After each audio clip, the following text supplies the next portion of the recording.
Ooh. Hello, people.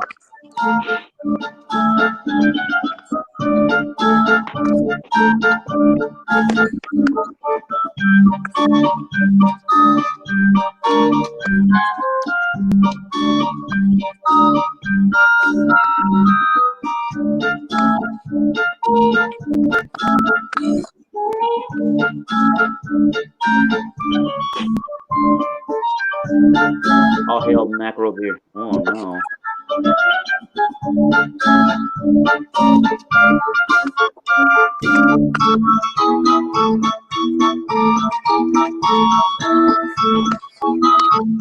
This is a Tim Burton movie. Oh no! The old helmet had vanished. He's getting his new microphone working, so hopefully, folks, there you'll it hear is. him in a few minutes clearly. Smart Eye Lavy. LAV stands for lavalier microphone. Oh, you're taking out. You're taking it Attach it to your body. You're taking it. Oh wait, but hey guys, not to Say what? You're taking it out of the box already? This Well, it's a live unboxing. Live unboxing. Oh, live unboxing. Oh. But I think James has something to say first about his topic tonight, so let's have it. I don't have it. You No, this is a sperm in a moment show. I just got home a little while ago. Oh yeah, that's my bad. Sorry. The topic is anything goes, whatever you want to talk about. Sorry about the other night, man. I forgot that you can't have you can only have two people at once. That guy who went, hey, look who's here. Oh my God. Oh heaven. Oh, look who showed up. Oh. And then after you told me to be on the show, you said, "Oh, James, could you leave, please? Could you let Chubsy Ubsy come on my show?" Yeah. And then you see this guy, this fat guy. He's not fat. Oh my, holy shit! Smart lad. Smart. Click on that boy. Smart. Click on that boy. Broadcast quality audio direct to your smart broadcast quality audio direct to your broadcast quality audio direct to your smartphone or tablet. New and improved version. Eric got me the new and improved version. Hey, you can have it on you during the wedding. It's pretty cool. Or during this stream. No. Stream. No, wedding. Like a urine analysis. Wedding, motherfucker. Oh, I'm not getting married. My brother is. Yeah. A wedding or wedding? I thought you mean like if a girl wets her panties or something. Whoa. There's a decescent. They call those decescents, those little tiny pouches that take out moisture from the box. Huh. Oh, yeah. You know what's funny? That's weird shit. You know what's funny? If somebody worked for a company that makes urinal cakes that go in the urinal. That's fun. That would be hilarious. Maybe they need a buyer. Oh, no, Eric, man, my buddy, I don't have a fucking headphone jack. I don't have a jack. How many times did I ask you if you have a headphone jack and you were all like, yeah. Wait a minute. So now you gotta go and buy an adapter on your own that can plug into your charging port that can utilize a head jack. You don't have one. You told me you did. Hey, Jabroni, are you sure your iPhone doesn't have a jack? Look good. If you see a little hole, that's a jack.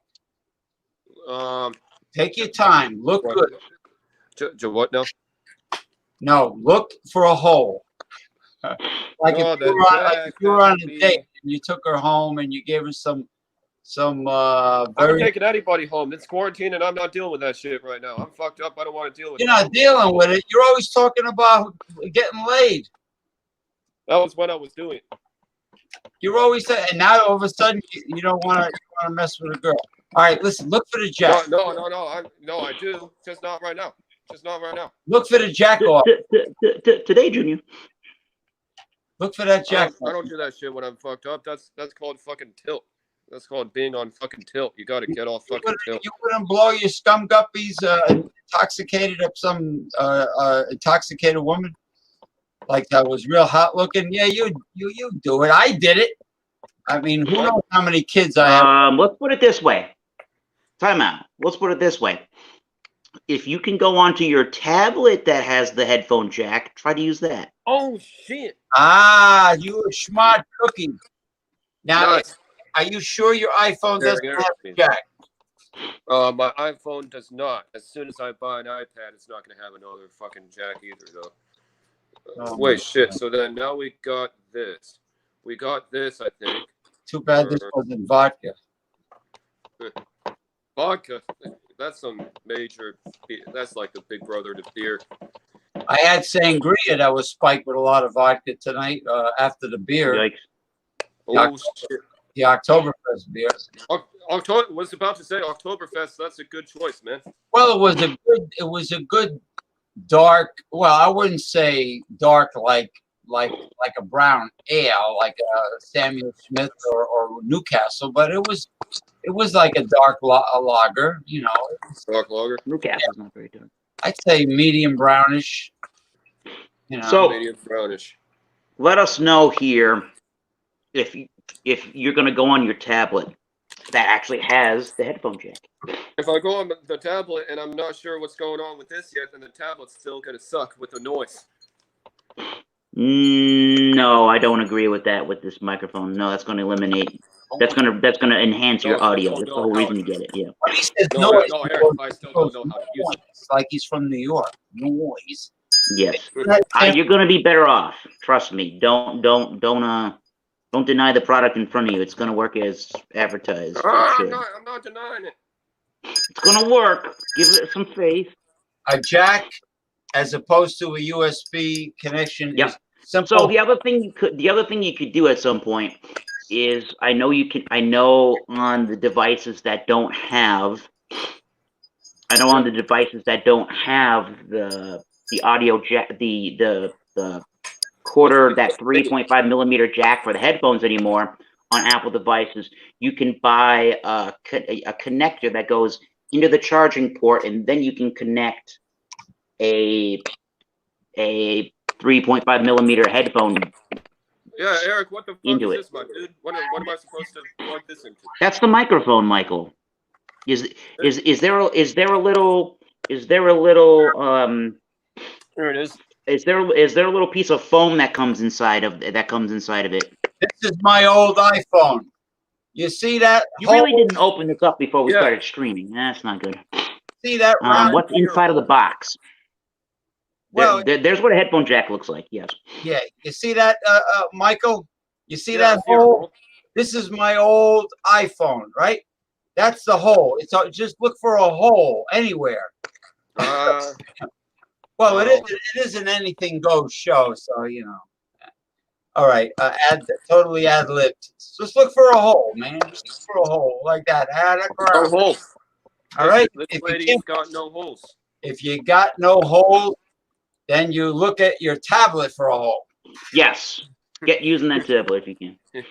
I don't think there's going to be a tablet that doesn't have the headphone jack.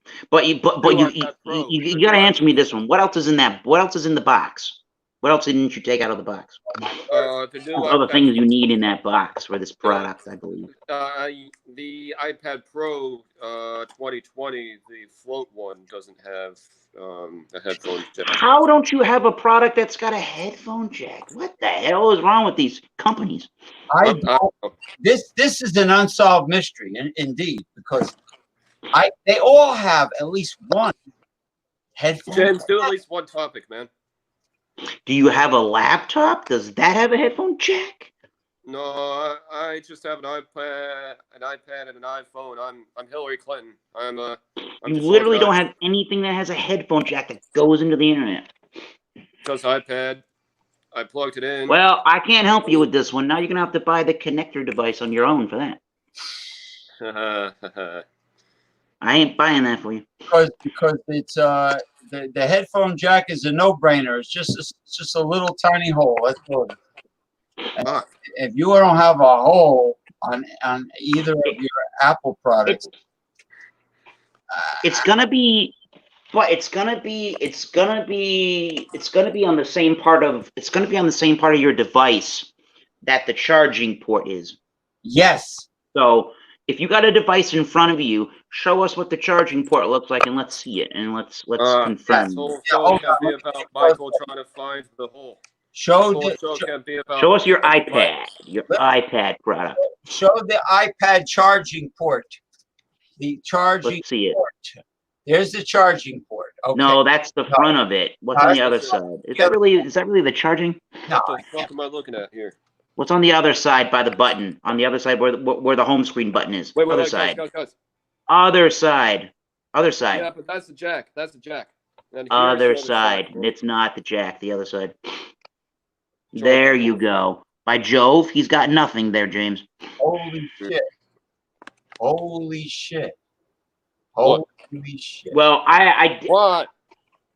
Yeah, I did ask about that, but I never got a good response on that before I bought you that. Oh, gee willikers. You really don't have a headphone jack. I'm out of here. That's sticking Apple company, son of a bitch. They took away the headphone jack. Facebook, dude, you were freaking out at me, but I forgot that Facebook, you can only have 2 people live at a time. Facebook needs to expand this shit. Yeah, but evidently that Chubsy Ubsy guy must be really dynamic and special, because you told me to leave. No, I didn't. I wasn't trying to tell you to leave. I was trying to get you back on it also. Well, evidently they don't allow more than 2 videos on the live stream, because Zuckerberg is a douchebag. I'm waiting for Eric to, unless he got. I should have let you back on, man. No, he'll come back. He'll come back. I don't think he. I should have let you back on, James. I don't think he got that upset over the jack. I think he'll come back. I don't think he got that upset. But if you want, I should have let you back on, James. And I should have prioritized you because you were first. Well, to be honest with you, whatever you're using now, I hear you loud and clear. iPhone. Well, iPhone. You are super duper. You are super loud and clear. That's all I gotta say. Let's talk about the dirty double standards between men and women. Like when a woman says, "You're the guy. You're supposed to do this and that." No, I don't. I'm not supposed to do anything. I don't. The only thing we're supposed to do is die and pay taxes. You're supposed to. You're the guy. Oh, what happened to equality? What happened to feminism? Oh, so you want your cake and eat it? Ah, I see. So you're a woman. You're better than we are. You're better than us. You're supposed to do this. You're supposed to make the first move, pick us up, pay for the date. Oh, really? If you get me pregnant, you're supposed to. I'm supposed to stay home, and you're supposed to support everybody and pay the bills and support the little monster, the little bastard, little son of a bitch, crumb grabber, whatever you call him, crumb crunchers. Yeah. Oh, there he is. I am very shocked. I'm not. Well, I'm not shocked that Apple is run by douchebag motherfuckers. That I'm not shocked at. But I am. Who gets rid of the headphone jack? I'm shocked that there's not. Your fucking stupid ass company that you bought the phone from. Not my fault, because I did, and I'm not impressed here, because I did ask that multiple times before I recommended you that device, that headphone jack, and I heard the answer of yes multiple times to that one. So now you got to go to Best Buy or some electronic store that's open in the United States of America, and you have to buy the connecting port that goes into charging port, and that will allow you to plug in a 3.5 millimeter jack. You got to buy that. I'm not buying that. I will. It's probably a very simple, inexpensive adapter. I don't think it's going to set you back too much at all. All right. It's probably a little rinky-dink little adapter. One side Looks like a USB connector. One side looks like whatever your charging port looks like. Whatever your charging cable looks like that you plug into the device. Yeah, it's got to be Apple because of that fucking company. Everything's got to be compatible with their fucking machine. You know what a bunch of racketeering bastards they are.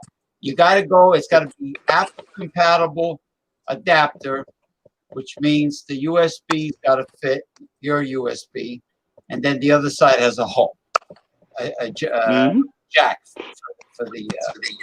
That's all. That's all it is. I forgot it didn't have a jack. You definitely said it did, so that's why I recommended and bought that one. Oh well, you got to get that. You got to get that adapter. You have to get that adapter now. No, you can't use that device without the adapter. Yeah. So we were discussing just the Me Too movement and everything, how that's fucking up. Yeah, it's the Me Too movement. Also, there have been suspicions of foul play by the Black Lives Matter organization. They are behaving just like the let's say they're behaving like the white supremacists, skinhead, militias, whatever you want to call it. They're behaving like them. They have become a very biased militant group. And I read they dragged the woman out of her car in York, Pennsylvania, and beat her up. So did she do anything? Did she say anything? A lot of these movements can attract bad apples. Did she do or say anything to get provoked? Well, you can't go by provoke. You can't go by what people tell you. You can only go by eyewitnesses now, and sometimes eyewitnesses can be biased also. But you know, the point is, maybe she did open her window and say bad things. It's possible. I mean, I don't know if I would have just.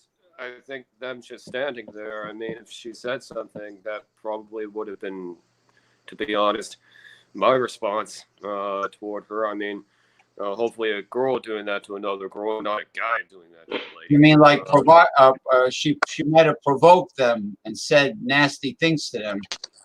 Yeah, that's it. And then they dragged. Okay, yeah, it's possible. You know, I mean, but what I'm saying is, getting back to the chicks, they want their cake and eat it because they get lots of validation from men. They get a lot of attention because I blame the men more than I blame the women that want their cake and eat it. The guys, if the guys stopped chasing them and validating them, then they wouldn't play mind games, you know. Yeah. And that's what it comes down to. But there's another thing is that they change like a light switch. Like they'll tell you something, they'll make plans with you, they'll tell you something, and they'll look you right in the eye, and they won't do it, and they won't mean it. Like they can lie. They have the ability to lie and look you straight in the eye without flinching, like a sociopath. They have that ability. I've witnessed it many times. You know, they'll look at you and make a statement, and it'll be a lie. Wow. Yeah, they have that ability. They just do. But anyway, I'm not just making it up. I mean, I know from experience that they will look you right in the eye and smile and lie to you and make plans and make. They'll walk right up to you sometimes. And yeah, there's sometimes if you say hi, they'll get closer to you.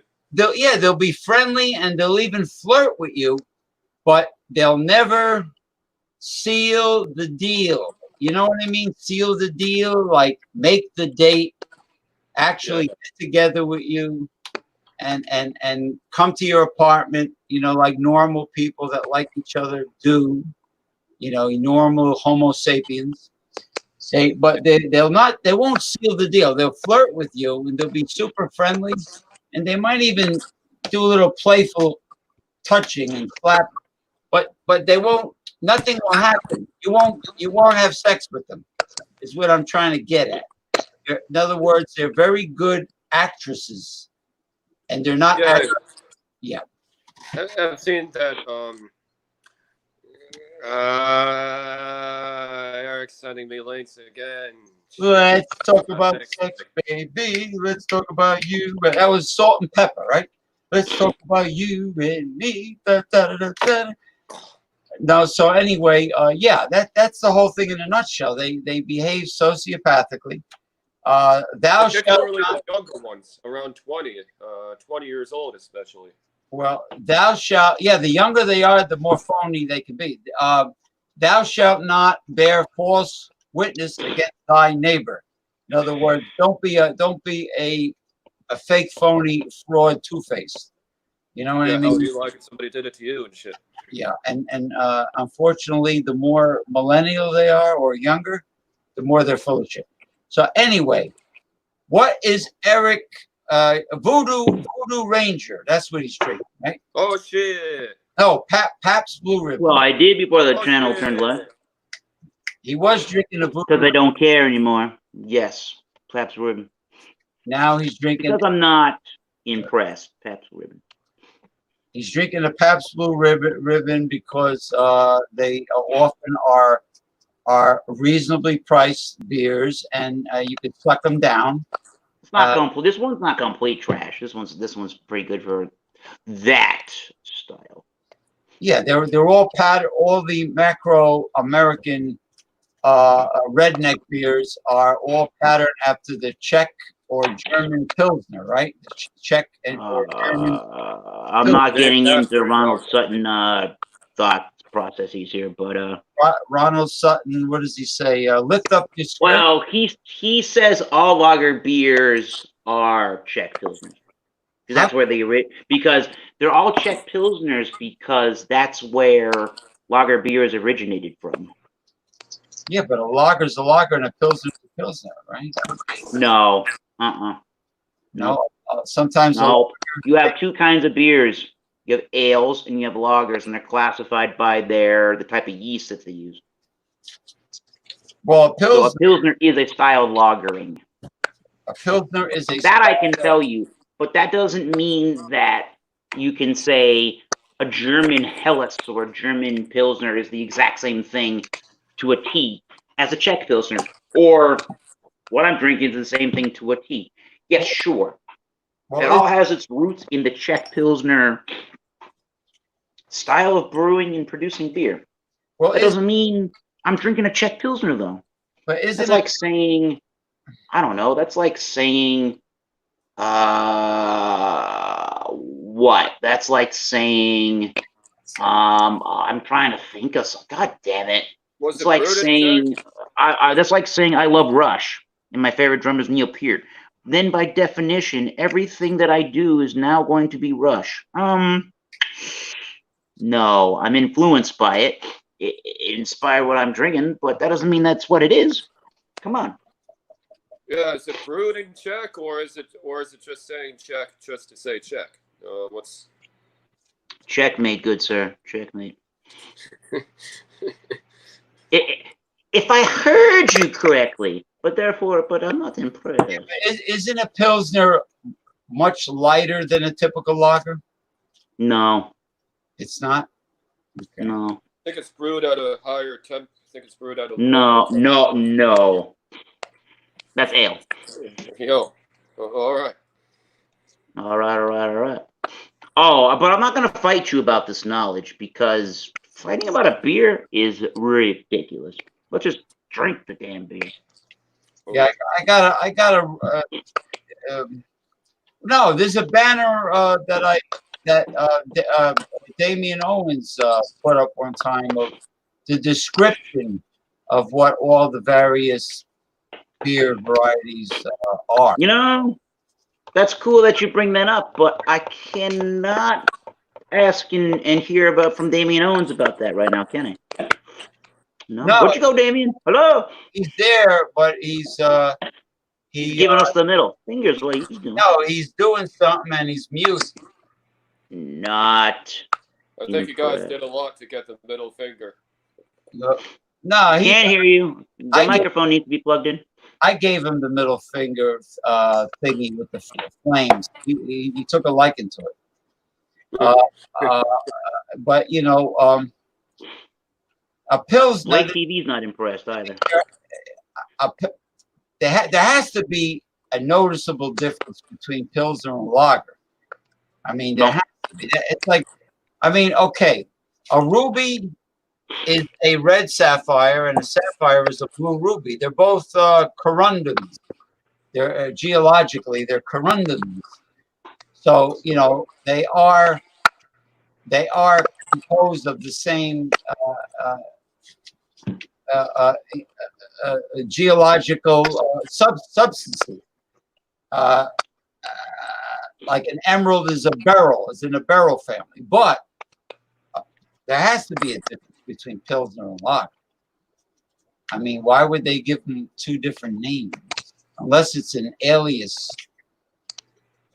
like some of the social media trolls use aliases. But there was another troll on Beer Man's channel the other night. But it was the same guy. He hopped on. He kept saying a racial slur on overdrive in a very fast-paced manner. Very, very irritating. Tell him that, you don't know shit about beer, and you all you know about is how to aggravate people as a troll. That is, say that is your whole pathetic life. Yeah, man. Sometimes on YouTube, you may worry if people think you're a troll.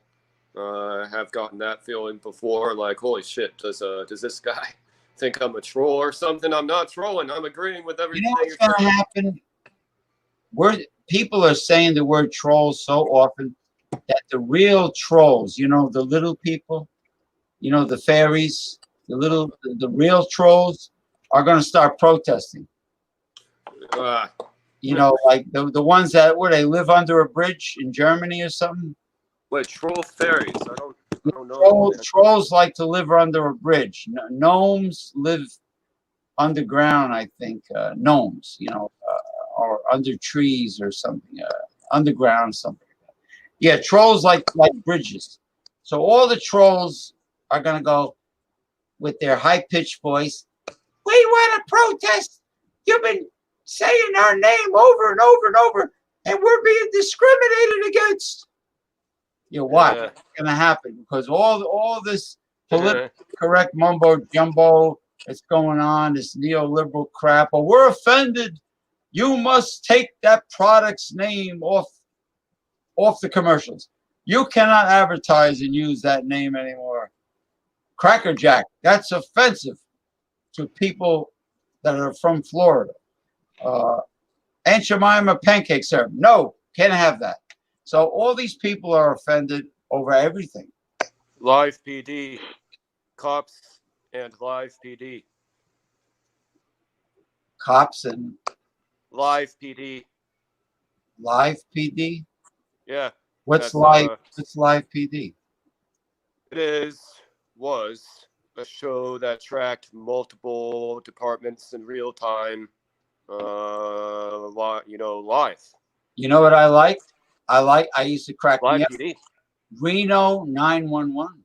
Oh man, if that show's still on, man, that's crazy. That was funny. I used to like that Chinese girl that worked in the office.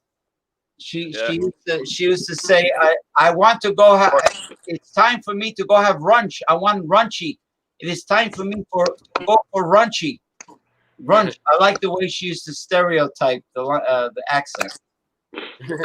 You know, I want to have a runch. She stereotypes the accent. She did as an actress. She said runch, ratza, like ratza ruck. Like yeah, she did all the L's with an R on purpose. Now, racism ain't cool, but why do some people gotta give some people shit when some people make fun of No, their own selves? When some people make fun of their own selves on TV. I think Some people make fun of their own selves. I mean, I this is think bullshit. I think the Chinese, Japanese, and Korean accents for women, the female accent is very cute. I think it's adorable, but not the guys. Not the guys. It's like redheads. You know, a redheaded woman can be very beautiful if she happens to be beautiful. But a redheaded man, no, that's Alfred E. Newman from the Mad Magazine cover. That's or Ralph Malph from Happy Days. No, they're freakazoids. Yeah, don't Asian men have the lowest? I heard somewhere that Asian men have the lowest market value in the dating world. Well, because they have a riddle egg roll. Their egg roll is a very riddle. Is a very small. Very small spring roll. Yeah, maybe a voice inflection thing. No, like that. In other words, they're strong. They're not strong in the strong. Is that right? Shit. Yeah, that's even the Japanese woman that tell me that they all laugh about their own men. They're small in the. Their shumai dumplings are very small, like a Bernie Sanders. They're like a little mothballs. So in other words, the Damien, the bounty hunter, and Alpha Wolf Owens is back in action. Mm-hmm. And shit, Damien is in the building, man. Oh, I had the egg ramen noodles today. They were very good. I put the. They were great. The yellow ramen noodles. Interesting. Yeah. But you were at a brewery. And I was at the Hoboken. The brew. What the hell they call it? Beer garden. How'd it go? It was good. It's like a big abandoned factory and warehouse converted into a nightclub and sports bar. And everybody was. Not everybody was wearing masks, but some people were, and they closed early. They closed at 11 p.m. because of the pandemic, and that was it. And we had to leave, And my friend Bounce is there, and my other friend that I haven't seen in 5 months, he picked me up. We went there, Hoboken. And, it's a nice place. They had a lot of beers on tap, Mm-hmm. Yeah, I got some beer to review for the weekend. I got a 12-pack Ice House for $6.95 at Dollar General. Then I got Eric, you and I are an 8-pack of pints. later on, buddy. Let's see here, and I got an 8-pack of pints of regular Busch beer, and yeah, they started selling things in 8-pack pints. I'm at Dollar General, so when you get them, they look like they're in a box, like a 12-pack, but it's just a regular old box. Wow. But I mean, they have the 8-pack pints. So let's see. I think I saw Bud Light, Coors Light, Miller Light, Busch, and I think I saw Bud Ice in 8-pack pints. I want to say. So. Yeah, well, it's an affordable, decent, mediocre style beer at a good price. Well, Ice House is an ice beer. I love ice beers. Yeah. James, our previous guest needs to chill out a little bit, man. I hear him, but saying jackass in private chat and flipping me off. I can't have that on my Friday night, and I can't start the show being a little bit bombarded. I was gonna get it out, and I was gonna show that shit. So I'm gonna say that to him later on, or you can. Well, what happened? He can't do that shit on. He got upset. He got upset this time and left. Yeah, it's in private I chat. can't have people calling me jackass while flipping me off. I'm not gonna deal with that shit. Yeah, it's in private chat, man. Oh, but, because he said that. Oh, he claims that he asked you multiple times if you had a headphone jack in your iPhone and tablet, and you said yes. And yeah, I think we already broached upon that. So I think that subject was already covered. So, okay, it's in I private. appreciate his gift, but he's been a little insistent, and now he's also gone a little bit sweary and a little mouthy. So, let's not do this shit. Just come on the show, have a good time, and have a conversation. Blink, blink, blink, blink, blink. Oh, I got Guys, a good question for Mike. Mhm. I had a little chat on Jay's show about what exactly is a sour beer. Now he told me there was a time where there was a shortage, either a shortage of hops in Europe, or before they started using hops, they used like other food products. I don't know if it's citrus fruit, or in other words, it's a hop replacement for whatever made the original sour beer sour. Now, what do you know about sour beers? Both of you, actually. Nada. I mean, I think I've maybe had one in my entire life, and to be honest, it reminded me so much of wheat beer that I was just like, I don't know if I like this or not. Well, I tell you one thing: the German wheat beers were 1,000 times better than the wheat beers made in the U.S. I mean, like they really were. They were very like citrusy and floral in the aroma and flavor. Right. Yeah, that can come from the malt, that can come from the yeast, that can also come from the hops. I mean, don't get me wrong. I mean, if someone gave me like a sandwich on wheat bread or anything like that, yeah, I'll eat it. But just to me, wheat and beer it gives it this weird taste that I just do not like. Well, it's not my first choice. What's the difference between wheat and barley, though? They're both grains. They're both grains. They're different grains. They're grains. They're different. Oats, barley, kamut, which is grown in Egypt. Yeah, corn and rice are grains too. Spelt. There's a European grain called spelt. There's farro. They're all grains, man. Corn, rice, teff from Ethiopia, which I've been eating as a breakfast cereal for the first time. I think it tastes. I saw that, man. It tastes wonderful. They're tiny. It's smaller than a millet. Oh, there's another grain, smaller than a millet. And you know, millets are tiny. Yeah. Tiny little. Actually, there's a grain that they make beer out of in Africa called sorghum. Sorghum. There's actually a sorghum beer. Right. Oh, whenever you were, I think I overheard you all talking about, is there a difference between like a Pilsner and a lager? Yes. Yeah, there actually are some differences. Now, the base is going to be the same. You know, they're going to be light golden, light straw, or like light pale colors, stuff like that. Now, they're going to have either all malt, so barley malt, yeast, and hops. Now, can a Pilsner have adjuncts? Yes. A Pilsner can have corn or rice, or it can have both. Same thing with a lager. But from what I can gather, I mean, they still use the same lager yeast, and it's cold fermented. So some Pilsners are going to be a little bit heavier than your regular American lager. Some Pilsners I've seen can be like 5.5, maybe sometimes 6%, but I've yet to really see one go beyond that. But I've also seen Pilsners be very light, where they're like 4.0 or like 4.2, 4.4.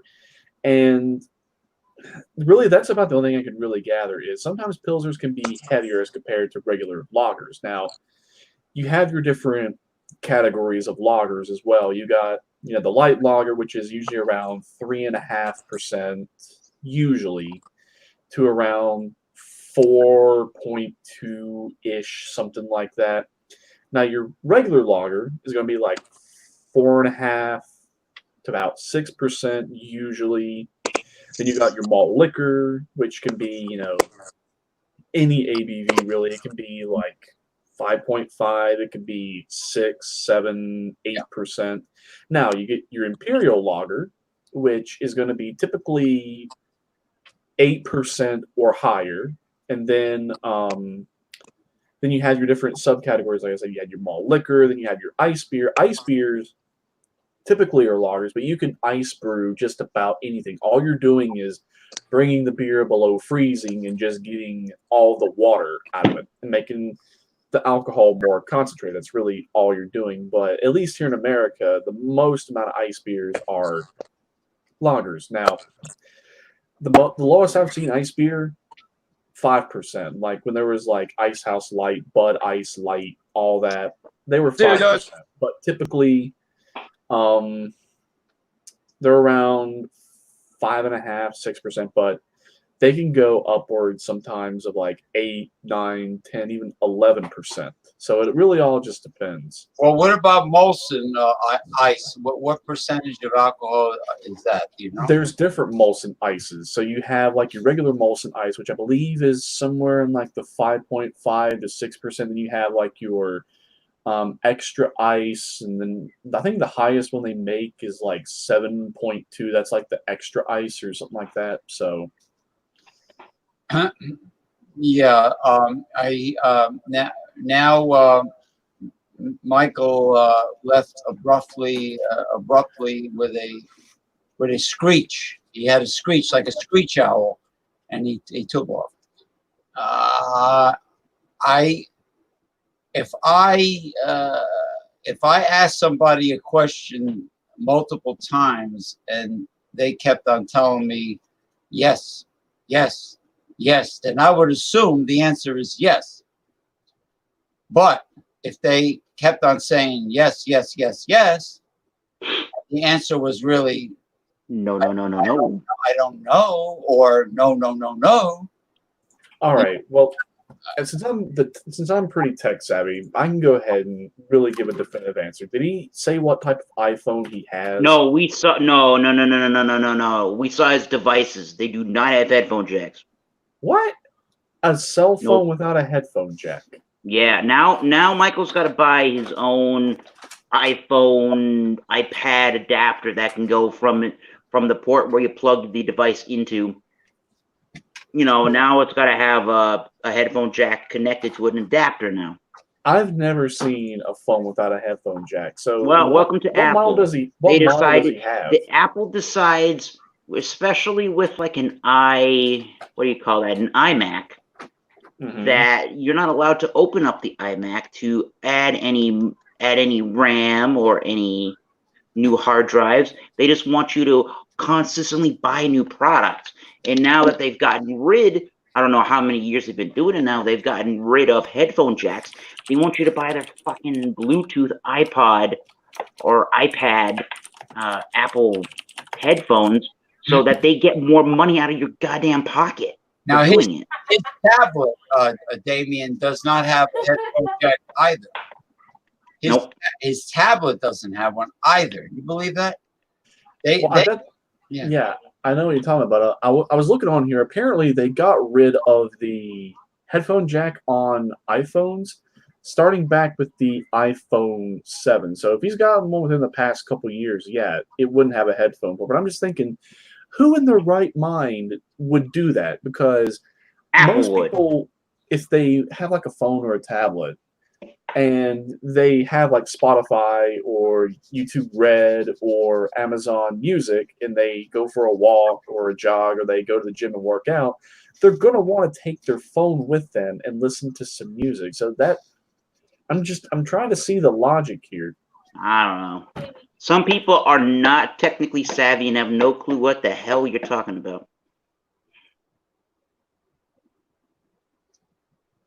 And it's a nightmare trying to figure it out with people what you're trying to ask them or what you're trying to have them do.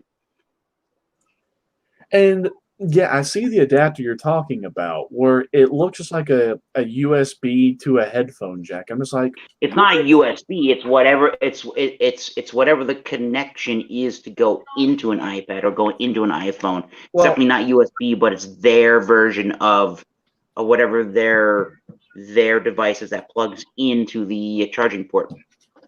That looks like, from the picture I see, and I'm comparing it, that looks just like a fucking micro USB. I don't know what else you'd really call it. It's not a micro USB.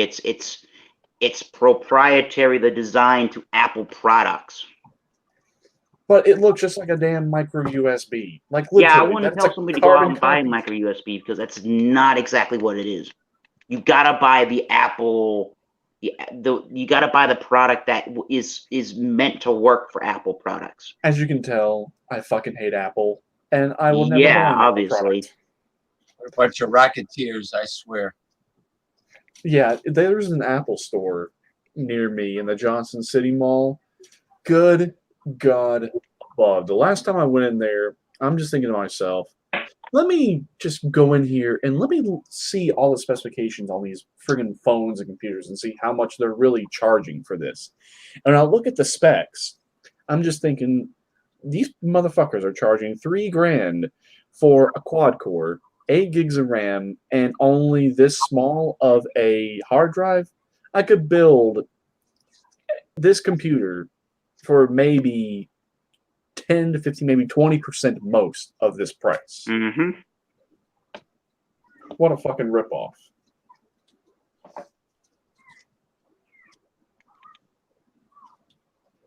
Just, ay.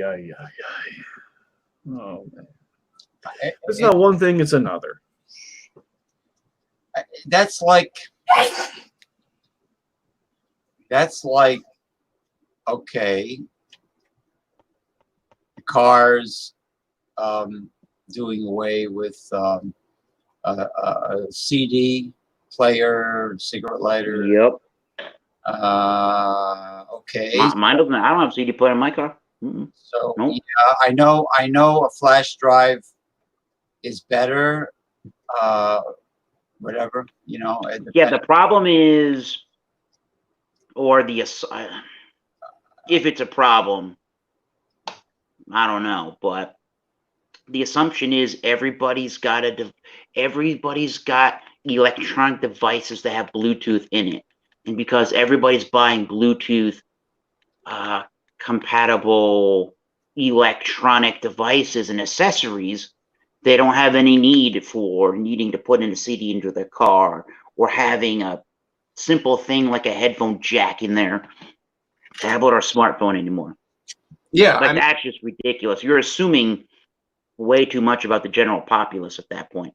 Yeah, I mean, I know something like this, you know, where you can slip in any amount of gigs you want is far superior to CDs and even, you know, DVDs. Mm-hmm. I know that. Or you can go with the, you know, with the 5 terabyte solid state external hard drive. I mean, but what are people supposed to do with their tons of music on CDs? Just throw them in the garbage like the people did with their cassettes? And no, I wouldn't. Oh, speaking of cassettes, you know, my O2 Civic has a CD player and a cassette player. Mine's still got both. Yeah, I mean, you know, it's just being considerate of the customer. You know, you don't just like I know it's not the highest of technology to keep things, but you know, people have huge collections of music on CDs and programs that they bought. Right. I mean, basically a CD is nothing more than just a modernized vinyl. Change my mind. Hold on. I'm typing to our buddy Michael Hilton in the private chat if he's reading, but he's probably not. No, he's gone live on his own. You got to go side by side with vinyl and wax cylinder. No, that's what. No, wax cylinder. That is ancient. Vinyl and then 8-track and then cassette and then CD. And then was the one in the early 2000s, mini disc?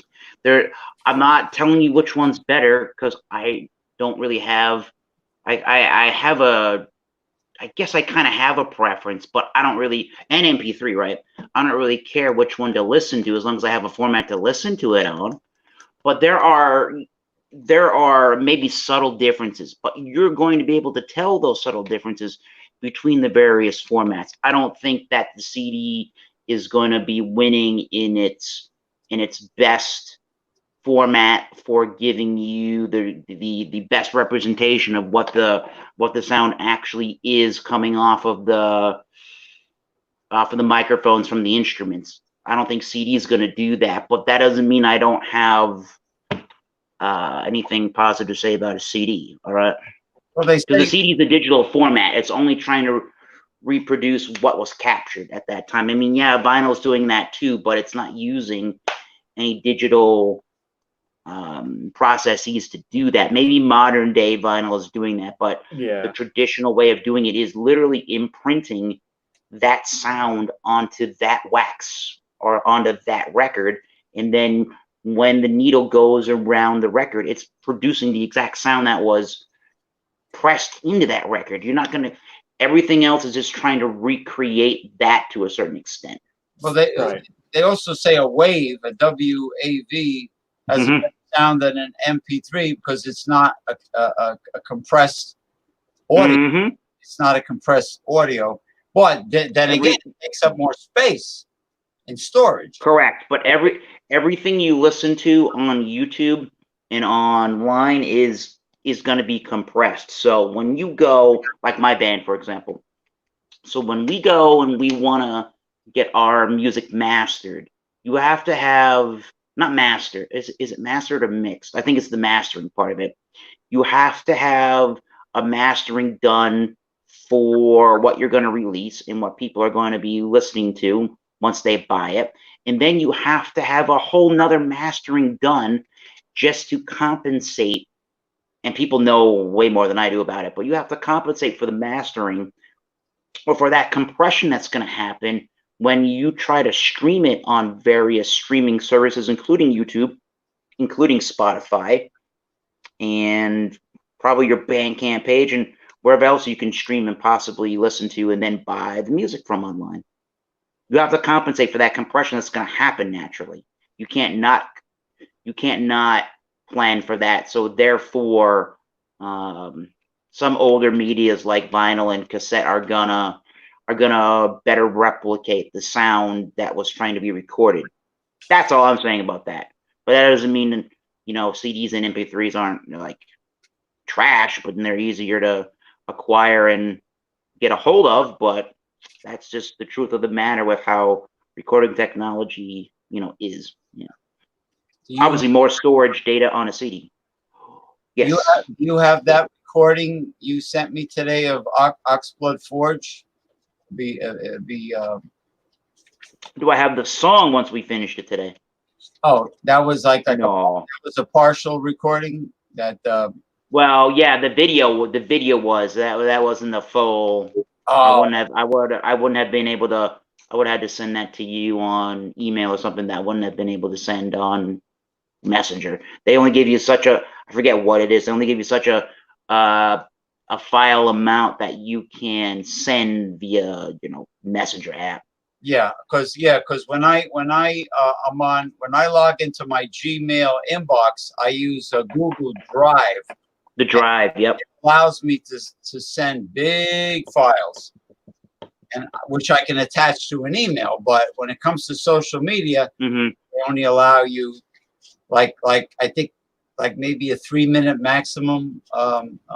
Sure. Yeah, audio or no video. Video is like the video, yeah. The video, yeah. You can't go beyond. Just like when you leave a message, it's all 60 seconds. Same thing. All the apps, WeChat. It doesn't matter. Of Messenger, it's all 1 minute. Audio or video. I have a friend, a female, that sends me 1,001 20 second. I said, well, why? Don't you realize every time you sent me a short audio like that, I hear do do do do do do do. I hear the ringtone 1,001 times. You're driving me nuts. I said, send 1 minute audios, please. And then this way I hear less ringtones, you know, pounded into my skull. Yep. Yeah, you know, it's like, but anyway, all right, I'm trying to I'm trying to let our other buddy know that he can probably come back on if he wants. Hey, buddy, come back on if you want. I messaged him that privately through our little good old-fashioned Facebook Messenger. Yeah, if you said that to him, yeah, he'll come back. I said, just promise that you're going to buy this device that's going to make this microphone work. Just promise me you're going to do that. If you can do that, we'll be all right. You can probably come back on your little James P. Madonna show.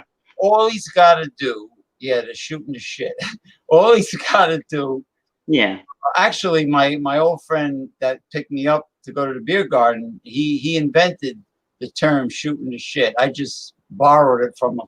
But all he's got to do is take his friggin' iPhone to the store and say, I have no headphone jack.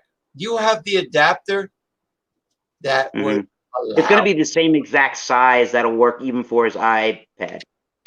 Yeah. They're all universal. Yeah, right.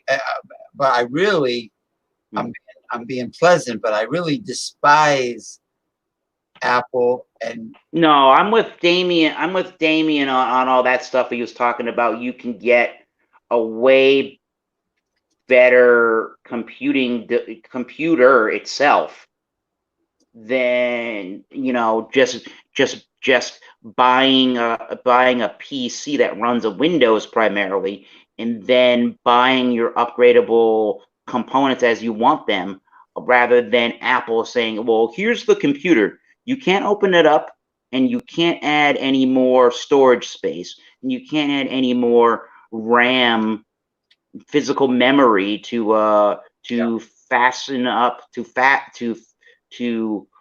quicken up procedures on your computer. No, you can't do that, because there are ways you can go. So an iMac is an all-in-one monitor that has a computer built into it. So if you wanted to, there are ways, and there are kits. Kits, quote unquote, online you can buy to try to open up the monitors. The moment you do that, you're voiding all warranties with your computer to Apple. Because you want to add a bigger hard drive, or you want to add, again, that more RAM or memory. Nope, they don't want you to do that. They want you, again, just like with the iPhone stuff, they want you to continuously buying their products and having to upgrade, because they don't allow you to do it otherwise. you know, And they give those phones like maybe a year max, but like 6-8 months to a year max.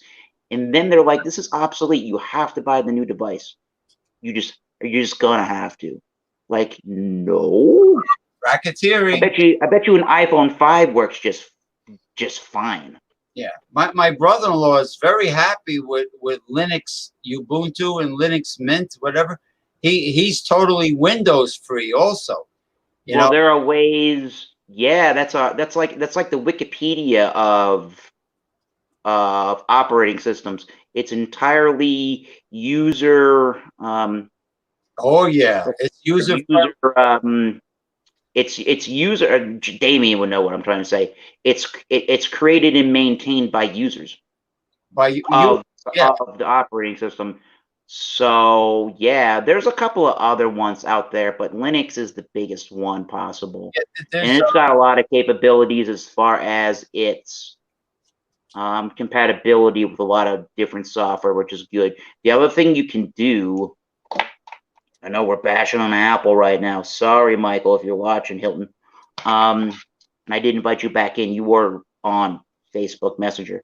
The other thing you can do is you can back-ass your way around a Windows PC and install the Apple operating system, and it's in a version of a PC they like to call a Hackintosh. Well, he uses Google Chrome perfectly. He uses Google Chrome's okay. You don't need antivirus with Linux. Nobody attacks it. Not really. I mean, he uses OpenShot video editing is blows away anything else I've ever seen. I use a free program for editing. Yeah, it's OpenShot. You don't have to pay for a bunch of stuff. There's Office, LibreOffice, which is I use that on my PC. Yeah, exactly the same as Microsoft Office, but free. That's what I use. Instead of Adobe Photoshop, they have the GIMP, GIMP, which is free. GIMP. Okay. The GIMP, and I have it on my. The GIMP. I have it with Windows 10. GIMP. It's funny. It makes me think of a human GIMP, but it works. It does all the same things as Adobe Photoshop.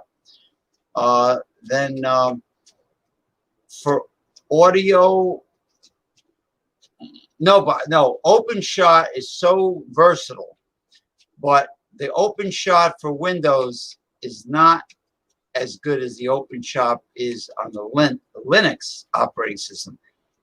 It's good, but not great. Yeah, the GIMP, wonderful. The GIMP, Office Libre or LibreOffice, whatever the hell. LibreOffice. Yeah. Yeah, they got I think that's what's good. everything. The accounting, the spreadsheets, Excel, they got everything.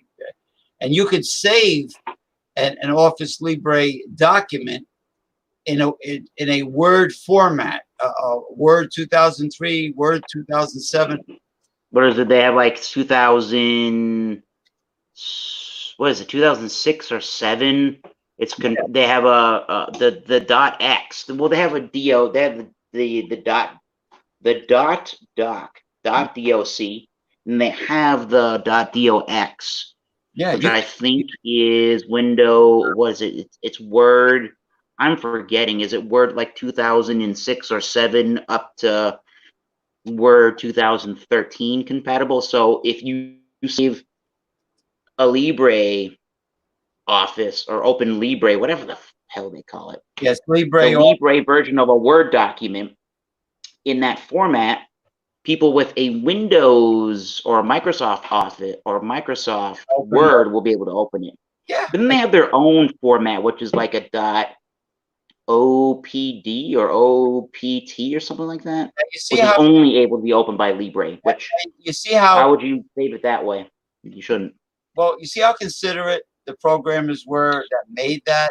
They allow you to save it as a Word document in case you're sending a cover letter and a resume to a company, and they have, let's say they doing that, have Office 2003. Let's say they're a little behind at times.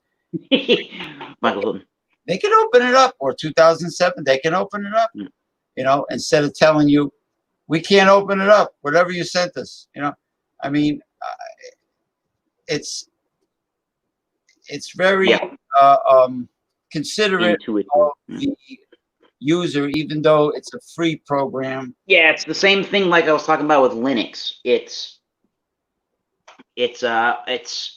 created by users that wanted a product like that out on the market that was entirely free to use, and it's maintained by the users that run it. So anybody can. I mean, it's maintained by a team that created the program, just like Linux. Don't get me wrong. There was a team of people. It's not just anybody created the program. There was some team that created the program, but its users are just like with Wikipedia that are constantly voicing stuff to the developers, and they listen and they make patches or they call them updates to the suite. An office. It's an open office suite, basically. Yeah, and they make the updates available based on user feedback. And when you get a message on Linux that your program has just updated, you don't pay a penny. All Linux programs will upgrade for free, and all the software free. And You just have to get used to different names for different things. Like they have their own notepad, they have their own this, their own that. But you know, you can still use Google Chrome. It works wonderful. Actually, the Ubuntu that he has now is so user friendly and so simplistic. The home page is so damn simplistic. It's like they purposely did that. Remember how busy and crazy the Yahoo homepage was originally when people, you know, before people, that's what I meant to say, nuts. Before people have Gmail, you know, a lot of people had Yahoo, and it was like everything was like crammed into one page. It was like so busy. It was like, you know, it's like trying to read an online newspaper, like going on the MSN website. Not easy on the eyeballs at all, but you know, I mean, that's what. Well, they did it a little better, but that's kind of like what AOL used to be when they had it in the 90s. I don't know if they had it. I don't know when they disbanded like as an actual not an operating system, as a internet service provider. But that's basically what you had. If you logged on to AOL in the 90s, it was a big old page that was just these various different icons you click on to do things, and a lot of it was just news related, which was unheard of at the time. In the 90s, I could log onto my computer and get live news. Or what? I remember an operating system. No, not an operating system. A browser that was really archaic before. Oh, Netscape. Netscape before our AOL. That's when I found out about browsing history. Ooh, that's a thing. Yikes! You know, I mean, they had to start. They had to start from somewhere. Yeah, the browsing history, and I mean, you could eliminate all that. Oh, wow! Wow! I remember going on my. Hope no one's watching this. Well, somebody must be. Because I say that because I remember going on my grandparents' computer once, and I found that browsing history. There was a gay porn on there. I'm like, whoa, what are you watching, grandparents? What the hell? I don't know. That's like on. Yes, I know what you do. That's like the Seinfeld episode where they found George Costanza's rich girlfriend Susan. Her father, Kramer, burned the cabin down because he put a lit cigar somewhere. He just threw it.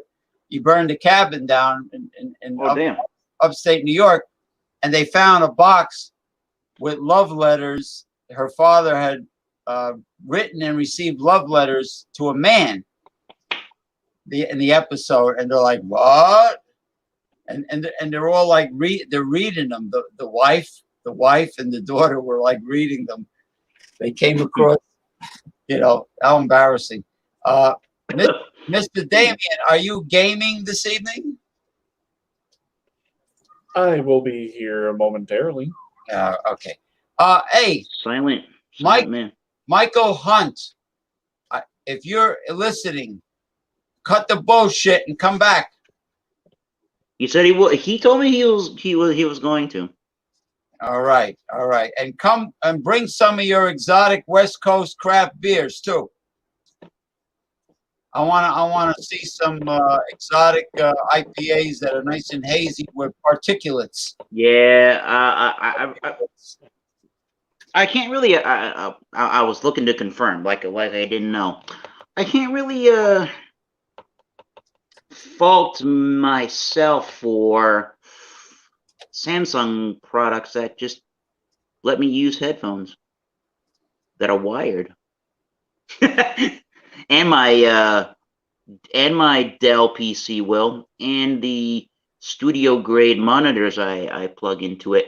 Well, the monitors, which are really good audio quality speakers, plug those into the headphone jack. Yeah. Even the damn monitors have a headphone jack on them. I'm like, damn, I can monitor the monitors. Monitor the monitors like a monitor lizard. Listen, knock on wood. I love. Oh, that's particle board. I love my new Samsung Galaxy, and Damien is happy with his Samsung tablet. I'm on a Samsung. I'm on a Samsung tablet. However, this one is a little ancient and archaic because I can't go beyond Android 7. Oh, I'm just thinking. It's stuck at Android 7. It's this Galaxy Tablet A. You can't go beyond Android 7, but otherwise, there's only various few things that'll need that extra Android. But I just got flashbacks of Netscape. Remember that green background? It was like a chartreuse. Yeah, that little N, and then the what do they call it? The rings that made it look like Saturn or whatever. Yeah. Boy, but the technology had to start from somewhere. I mean, I remember the Commodore and the Atari game and the Commodore that you plugged into. Was Lionel Richie in the Commodores? Yes. He was the lead singer. We're talking about the computer from the 80s, not the band. Yeah. Lionel Richie. Working on the night shift. Yeah, all night long. All night long. Everybody. Yes, Is dancing. I almost say Lionel Richie. All night long. No, he was pretty good. I liked him when he was with the Commodores and without the Commodores. Easy as Sunday morning. Easy like Sunday morning. Easy like Sunday morning. Well, Sunday morning is if you took someone home from Saturday night and you saw them without their makeup on. Sunday morning, it wasn't that easy. Ugh. Not on the eyeballs. No way. It happened to me one time. And there's a country western song called "The Girls Look a Lot Better at Closing Time." Yikes! Is that like a David Allan Coe song or something? Yeah, and they actually do, because actually the girls are more friendlier at closing time too, because they're wasted, and you can't get a better aphrodisiac for women than alcohol. But it's oh boy. Yeah. Without Sunday, with the sunlight coming through, without any cosmetics. Oh my God. Oh, well, I mean, I wouldn't say she was Quasimodo.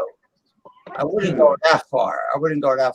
But she was quite average looking. Not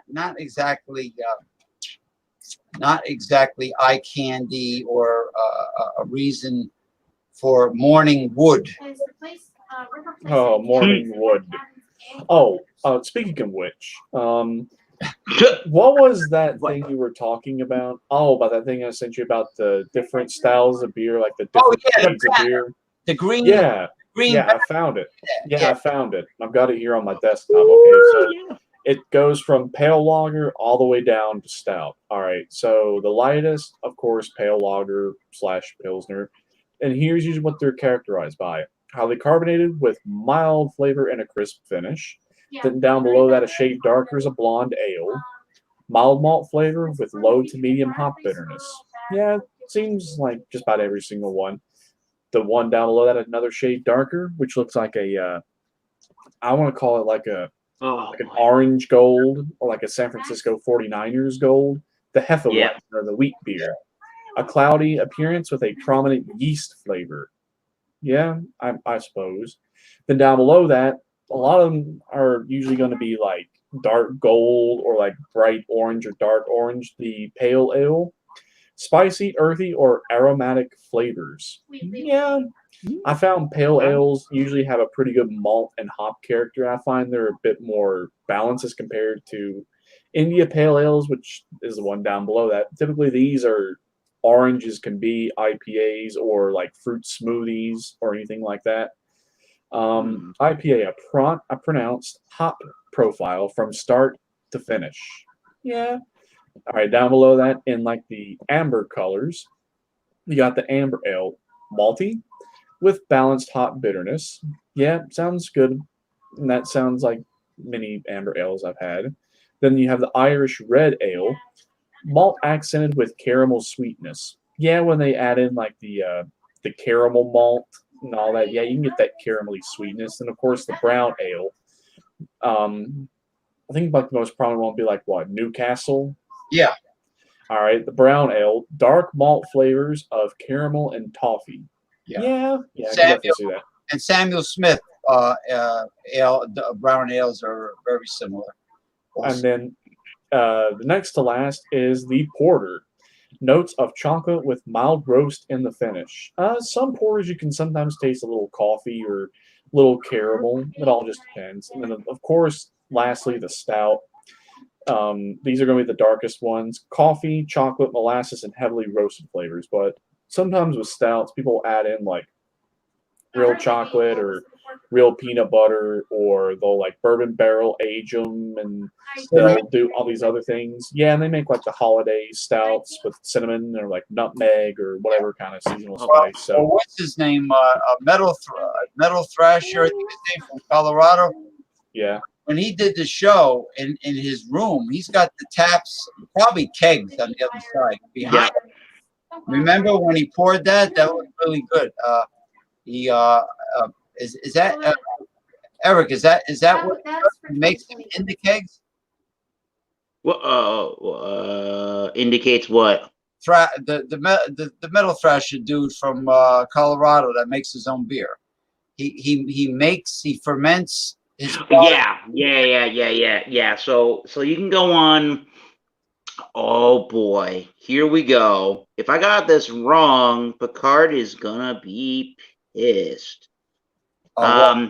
He's thrash metal homebrew with the and sign barbecue on YouTube. That's him. Yeah. So you can actually go on his channel, and he'll occasionally do a live stream of a brew day where you can actually watch him doing some of his brewing process. Okay. When you say brewing process, so what he does, ampersand. So what a lot of the home brewing people like to do, without cutting you off there, apologize, is I mean, yes, it's the dream to have keg and beer and tap it out your own home.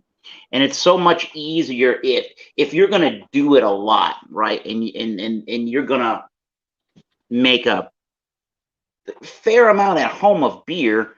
It's way easier and simpler for a lot of people to not have to think about how to bottle beer, or even worse yet, how to try to can beer. Because if all you need to do is acquire a kegerator or some fashion and method of hooking up kegs to a tapping device, and then you have the CO2 canisters that'll be able to dispense the beer out of the kegs.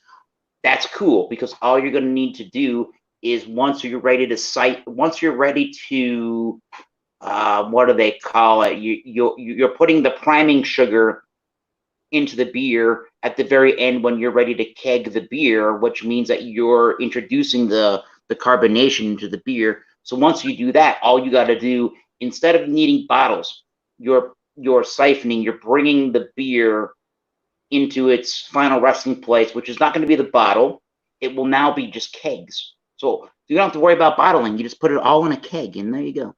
Yeah, there. I put the link to his YouTube channel on the. Yes. Okay, so yeah, he knows all about the brewing process. If you ever want to know about that, he's got a cool sounding. He's got like a COVID-19 IPA going on. He's got a lime Hefeweizen. Some people, I gotta try to coerce him into sending me one of those. Some people have gotten the lime Hefeweizen, including John and Nilly, and they seem to like that thing. A wheat beer, German-style wheat beer with a lime influence to it, with literal limes that were used in the brewing process. I haven't forgotten about me trying craft brewing. It's just everything that's been going on, it's on the back burner, but don't worry. It'll come to fruition. Yep, me too. Now, me too right now. Yeah, he's Damien has been involved in some personal projects that he tells me about. But anyway, nice. Hopefully, hopefully, I think maybe shirts are for sale at some point. I don't know. They might be on that Bandcamp website. oh, look at that. You got Oxblood Forge shirt. Wait a minute. Well, what? Yeah.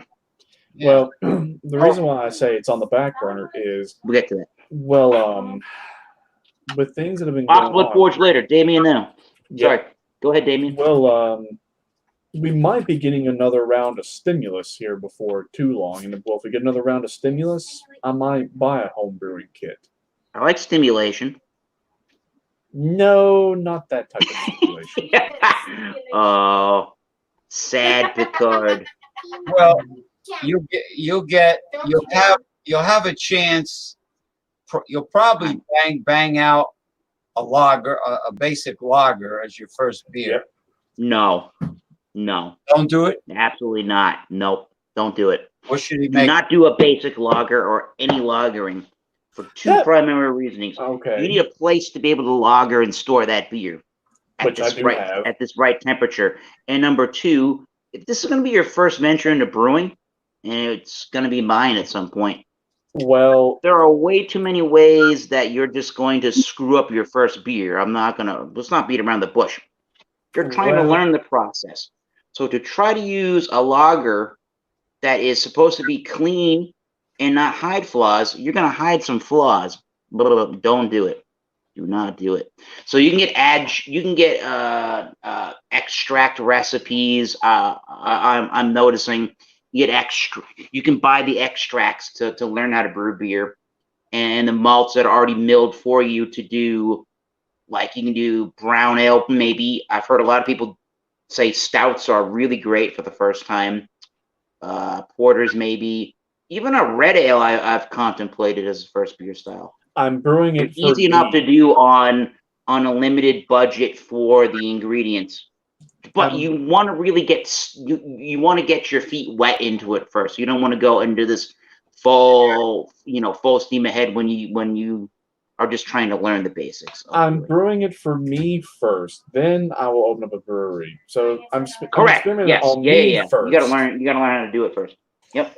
Honestly, the most basic. I mean, honestly, if it's basic, how hard can it really be? If it's basic, to brew what? Just anything. If it's purely basic, if you're just taking something and saying, okay, I'm just gonna just make it simple. Of anything, how hard can it really be? It's like saying you're going to screw up by just making a basic donut or a basic cake or a basic cooking of whatever it is. If it's that easy, how will it be? Like burning water? I mean, hell, if I burn water, I guess I should reevaluate. Well, you'd be surprised if you looked up some information on your own about off-brewing flavors, you would find out what those are. Obviously, you're going to find out what those off-brewing flavors are. Number one, and number two, what caused those off flavors to occur, so you can minimize those kind of problems happening in your brewing process. All I'm saying is when brewing lager beers, they're designed to be really, really clean. So if any minuscule brewing flaw happened in that beer, it's going to immediately show up in the final product. Like if you have the diacetyl, which is that sort of movie theater popcorn flavor, or you have acetaldehyde, which is that green apple flavor. Yeah, sure. Maybe with the green apple thing, there's a little bit of grace, or there's a little fudge room in it because the macro style lagers seem to have that kind of flavor by nature, and that's just how it is. But yeah, you want to know what the off brewing flavors are when you drink them, and you want to know why that they happened, just to learn that you. Not to say you fucked up, but just to say, I know why scientifically that happened and maybe how to avoid it. Well, that's my first lager you are following a recipe. That's basically what you got to do. Well, my first one will probably be something like me trying to recreate Still Reserve, something I would personally like. I mean, even if you fuck you're going to have a hard time trying to do it. I'm just telling you that. Okay. Well, we'll just have to agree to disagree. I will do my first batch whenever I get a good stout. Get a good stout brewing. Try that. Now stick. Well, if I can't even make something basic of anything, that's pretty basic. Then lagers are not basic. You'd be surprised. Yeah, most of them are pretty basic. They taste that way. They ain't basic to brew. That son of a bitch. I'm telling you. The big boys brew them because they have the knowledge and the experience, and there are actually a lot of I might have been talking about that with James with the PBR. A lot of these craft brewers have a little bit of admiration for the macro people because they can pump out how much of this crap ? And it tastes the same way no matter where it's brewed in the country, and it's that consistent without any of these off brewing flavors.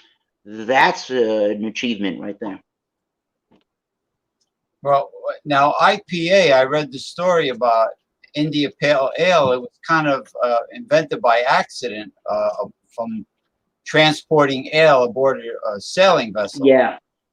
I'm not calling anybody out, but you'd have to ask our buddies Thrash Metal and maybe Drunken One about that, because they kind of laugh at the idea that it was created because they were trying to shove a bunch of hops into a beer as preservatives over long voyages to India. They don't seem to think that's the case, but I haven't done. I should probably, as a IPA guy, look into it and research that if that's the God honest truth or not. I have a feeling that is the God honest truth, though. Well, I read it. How did it get its name? When I first had a Ballantine ale in the 1980s, I first had Ballantine. No, it was the late 70s. What am I saying? I first had Ballantine ale, and one of those first ales that were advertised had the story of how ale was the process. Oh, stored, right? In those barrels. Yeah, it had to do with storage. Yeah. It was a storage issue in India, Pale Ale. India, meaning they were sending barrels of ale to the British colony of India. Mm-hmm. And it was, and whatever they did to it, they liked the idea. They liked the results, and that's how it was born. That was the story I read. So, if any of these sophisticados that do reviews on the internet disagree, they should do their history, or maybe Jay. Well, they should at least pinpoint. That's not the word. They should at least give their side of the story and where their side of the story, where they're getting that side of the story from, because there's got to be a reason why the letter I of India as a country is being used in the name.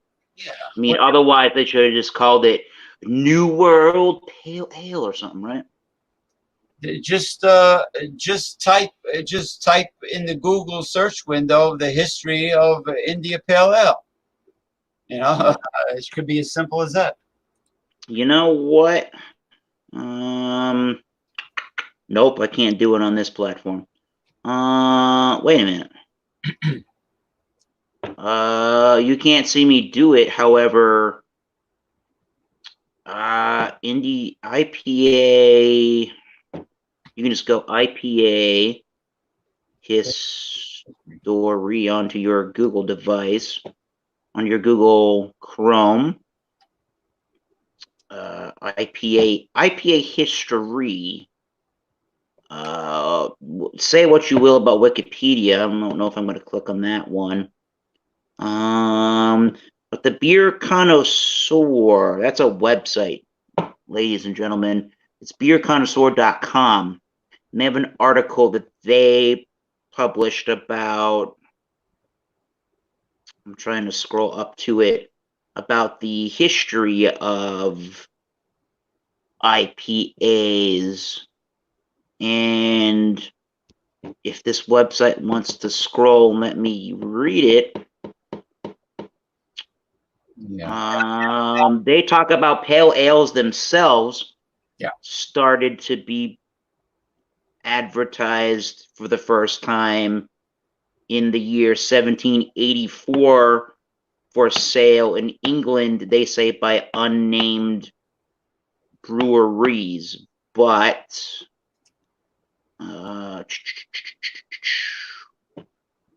let's see here. Where having a good time trying to use this. Yeah, ales go back pretty far. This website hates me. They go back just a little bit. I mean, Henry VIII, instead of the water was contaminated, the public water supply, and he had to drink ales and such as a source of water. So they say on this article from the Beer Connoisseur website that, to quote one version of the popular history of the style, I don't know where this quote came from. Not a clue. Michael said, all right, he's coming back. To quote one version of the popular history of the style, quote, back in the 1700s and early 1800s, England held a large colonial presence in India. The soldiers, sailors, and civilians had a huge appetite for beer. The trouble was, the voyage to India was long, and by the time the ship made it there, the traditional beers were spoiled. Even when they didn't, the dark porters that were popular at the time weren't quite the ticket in the hot climate of India. George Hodgson of the Bow Brewery in London was the first person to come up with an answer to the problem. He began brewing a lighter style of beer known as pale ale. Hodgson realized that the high alcohol and the hop levels would retard spoilage. His process succeeded, and for about 50 years he held a virtual monopoly on the market.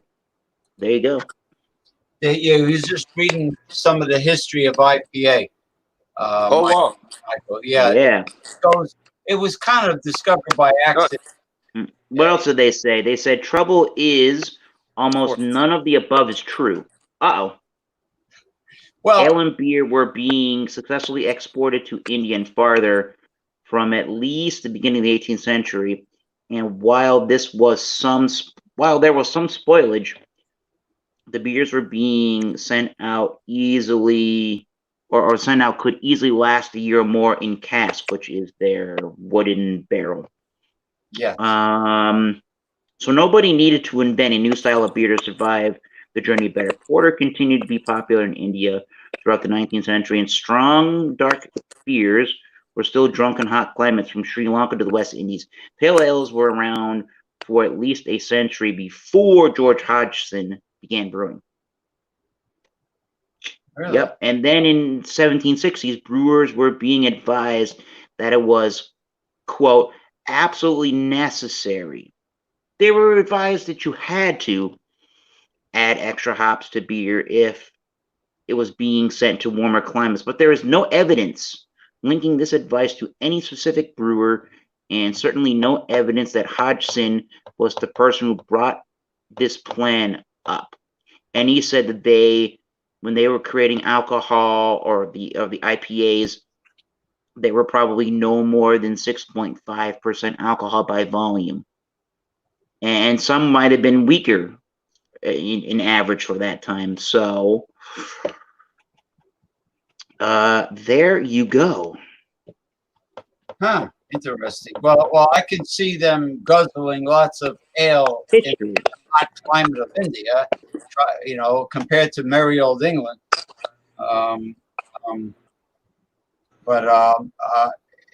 They definitely came a long way, and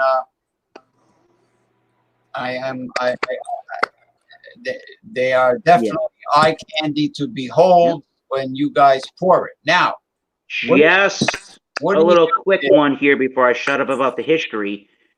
At least according to the Beer Connoisseur here, there's no evidence for a Hodgson's Pale Ale recipe at this time at all. So we don't know the actual. Let's put my face back on here. Hello. We don't know the actual version of. We don't know what the actual recipe that this George Hodgson guy would have produced, and what kind of what the style of the pale ale would have been from his brewing in his brewery. We don't know, but there's enough evidence to support, I guess, the idea that the beer is going to last. It ain't going to get spoiled just because of enough hops to preserve it. Yeah, that's where we went into reading the information, but we came out a little bit smarter, didn't we? So the original recipe is unknown. Mm-hmm.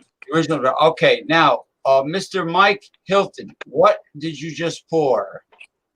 Sounds like some fucking interesting history. Some interesting history, Eric.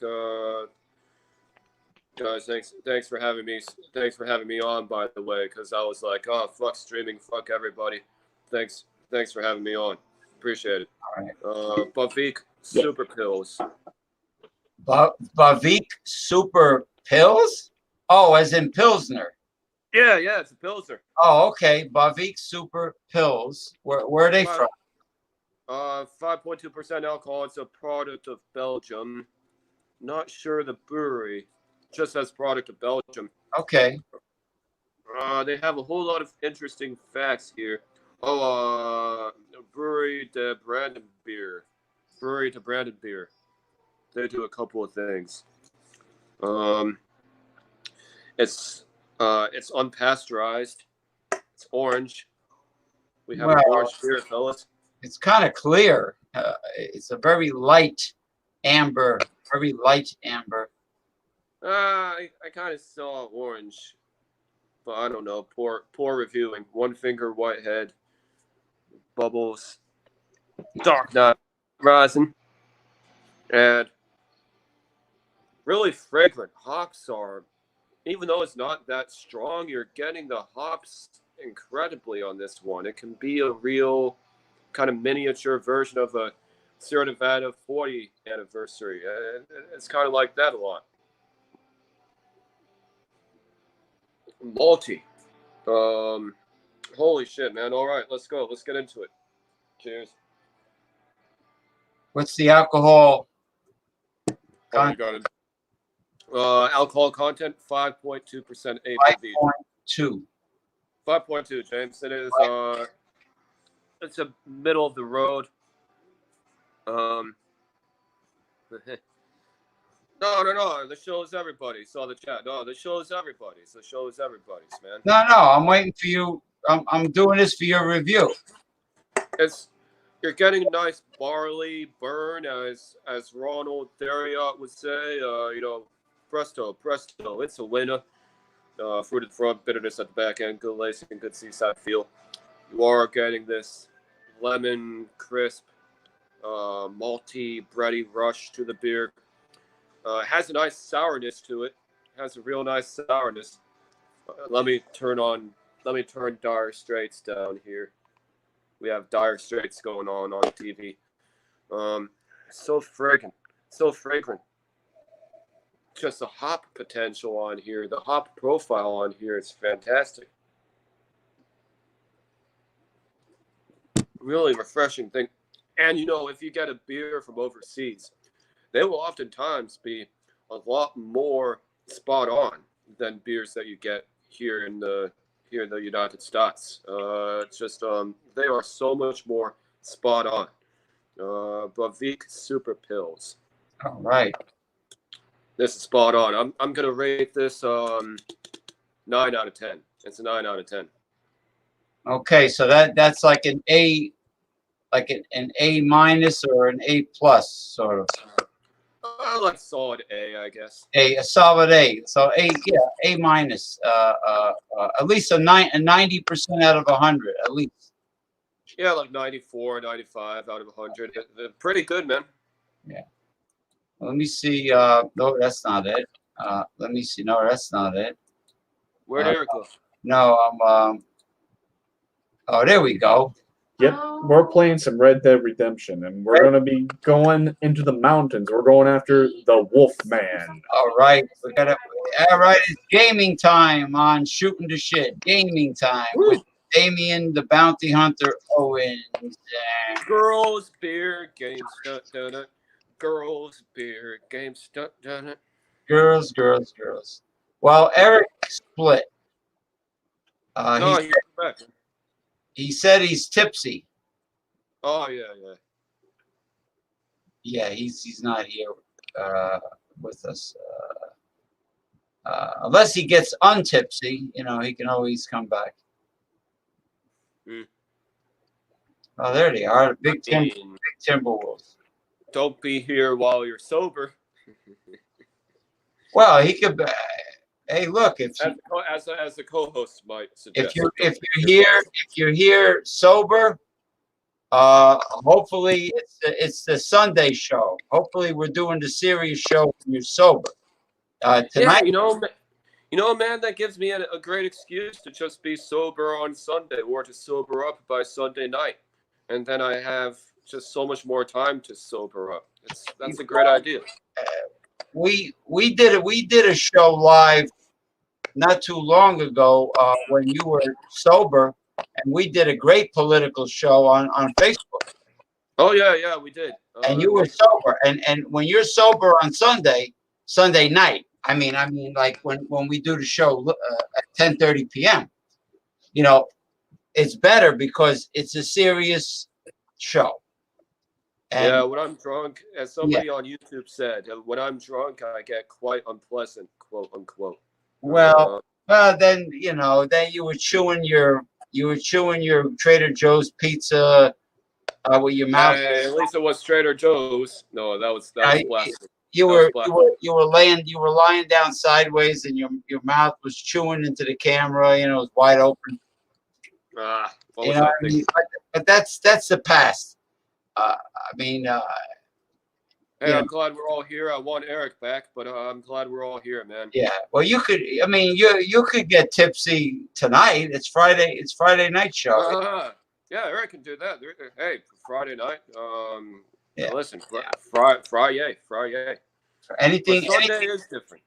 Anything goes on the Friday show. Now, when I told a couple people on Jay's program that anything goes on my Friday show, they shook their head. They were saying they liked the structure and the rules and regulations of Jay's show. I said to them, why? Why? You need someone to. It's like a child being scolded by a parent or a teacher. No, yeah. Earlier, James, you kicked my ass. But man, dude. No, that guy. I didn't want to leave. I didn't want to leave I didn't want to leave the live stream. Yeah, that's my bad. I'm sorry. Yeah, I was only there for how long? 5-10 minutes. Yeah, that's bullshit, man. I shouldn't do that shit, man. I feel bad that you couldn't add him as a third wheel. Yeah, but that doesn't excuse anything. So well, I would have left after 20 minutes, 30 minutes. I would have said, okay, well, let your friend come in and let me go. All right. 20, 30 minutes. If there's somebody else that wants to come aboard, yeah. I'll chat with you for let's say a half hour. Okay, bring your friend on, Deal. and I'll go. But don't go. Yeah, I was hardly there. Hold on for a second. I'll be right back. Cool. No, yeah, guys. If people are on a live stream and they're drinking beer, so long as you're drinking beer, thoughts come out. That's just what happens. So I don't appreciate people saying, "Oh, I'm a structured beer drinker." That's not going to happen. I love how I try to be so stringent with beer drinking and versus socializing, but it's just not going to happen. That doesn't happen. It's not a combination that's feasible. Sure, you can discipline yourself, But you're not going to have a situation where you're plastered and you are monitoring, scrutinizing everything. No, it's not. It doesn't make sense. Maybe if people are reviewing beer sober, then probably it makes a lot of sense. Trying to have a good stream. You're trying to have a disciplined stream. That makes a lot of fucking sense. But some people who are drinking when they get on YouTube, maybe they've already had a couple. I'm not going to blame them. It can't be so structured. That's like trying to get somebody who's drunk to pay their parents back. That doesn't. No, that doesn't pass the smell test. You got to be okay with being a little bit woozy. Only a little bit. Okay. So we are here in the tundra. I'm Dan Abrams, and we are live in the tundra. Oh, wait, I'm not Dan Abrams because Dan Abrams had to resign. Oh, whoop.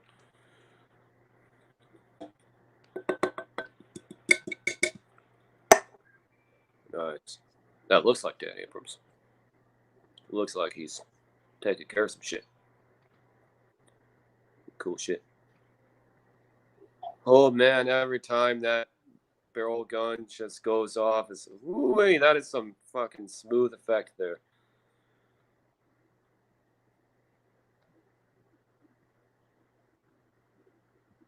These effects, as we said the other day, are just awesome. Oh my, holy crap. Holy crap.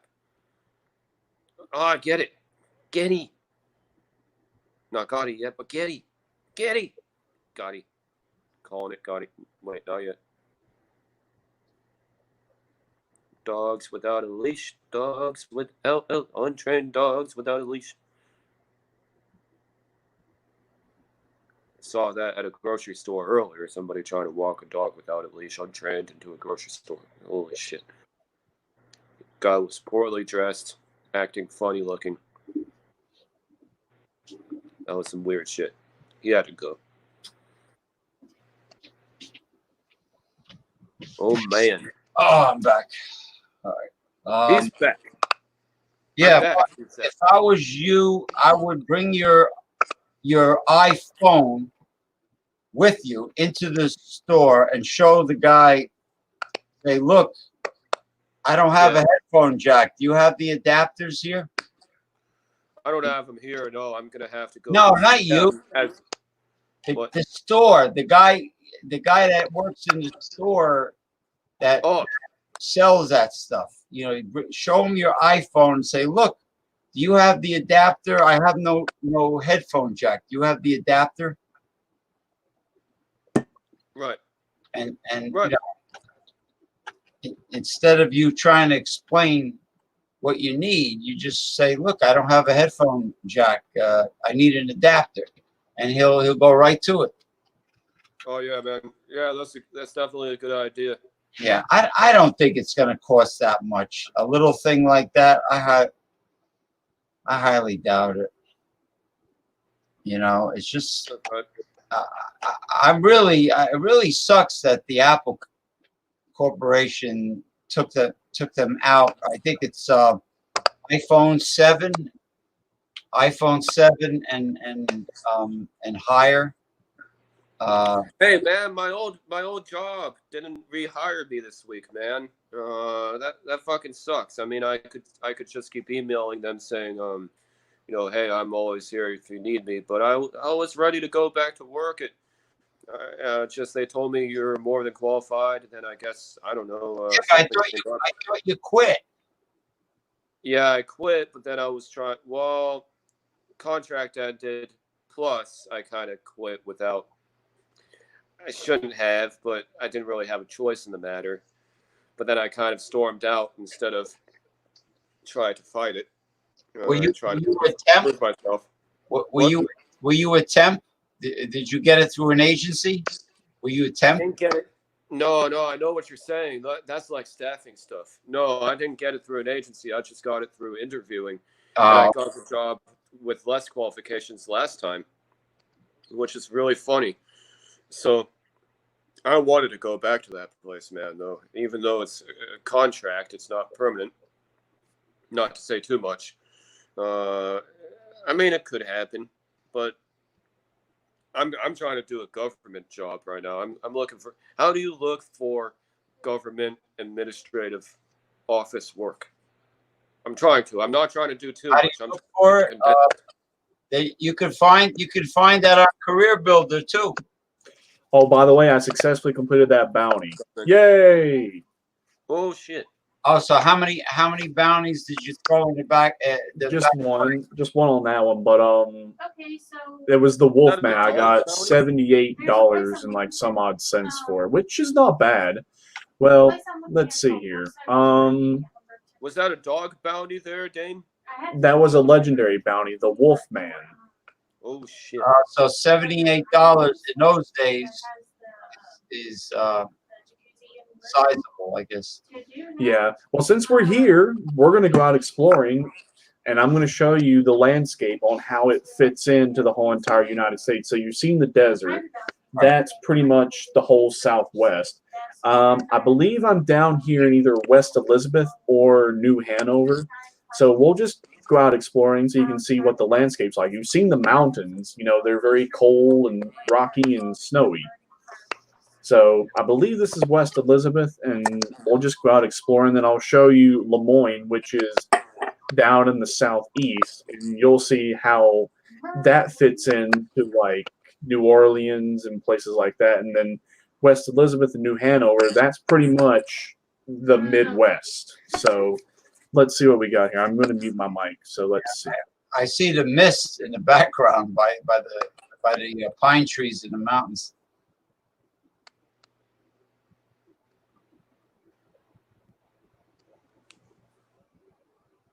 So James uses a Samsung device, I think, for his recording. You mean my phone? Yeah. Yeah. Whatever you're recording this on. No, I have I don't have a Samsung PC. I have a it's not any company. My brother-in-law built a custom-made computer for me. Oh, nice. Yeah, it's all jacked up, and that's awesome. Yeah, I have to show you. I have to take a little video of it with my phone and show you. Yeah, it's a custom-made computer. I got a big monitor, flat screen. I got a Logitech high definition webcam with the built-in mic. And yeah, no, it's not. It's not. My phone is a Samsung Galaxy, but not the computer, not the PC. No, I'll tell you that the audio on Apple sucks, but the battery is pretty good. The iPhone battery, you see the video games and then the 3P4. Mm-hmm. The battery can last a while. So on a full charge, yeah. iPad, not so much. The iPad is cool, but this thing freaking pissing me off, man. iPads piss me off. They are trying to be the next computer. Well, they should act like the phone first. They should just act like a big giant phone first, homie. Before they act like a computer. Oh shit. Instead of double speakers, they should just have working single speakers. Well, if you had a jack on your tablet, I have an extra pair. I have an extra pair of computer speakers that I would give you, but you don't have it. Man. I mean, they're big. They're big computer speakers. Thanks, man. Are they Apple compatible? Not really. Yeah, that would be awesome, man. Yeah, no, they're not Apple compatible, but they're big speakers. They're extra speakers that I have, but they're good. They're not garbage, but they're not brand new, but they work. You know what, James? You could do that, and then you could start a company, and it could be called Orange. It could be called Orange, and just everything would be working. Volume would be great. Multitasking would actually be a fucking thing. And then somebody could compute things without having to put too much effort into it and shit, because this population doesn't know math. But yeah, that'd be awesome. Or James, I can call it Fuk, F-U-K-Y-U. I can call it Fuk U. Incorporated. I know you call it that. F-U-K-Y-U. Fuk U. Now, it looks like that Damien is in the Rocky Mountain region of the United States. And that actually is what West Elizabeth is supposed to look like. See, it's very rugged, and it looks like the Rocky Mountains. So this is a little town called Strawberry, and as you can tell, there's not really much here. There's a butcher, there's a general store, and a post office. That's really about it. But yeah, this is like Colorado, Wyoming, maybe a little bit of South Dakota, but Amberino, where we were at up in the mountains, yeah, that's like way up there. There's no strawberries anywhere to be found. But I don't know why it's called Strawberry. It doesn't make any sense, but it does have a river that does flow through the town.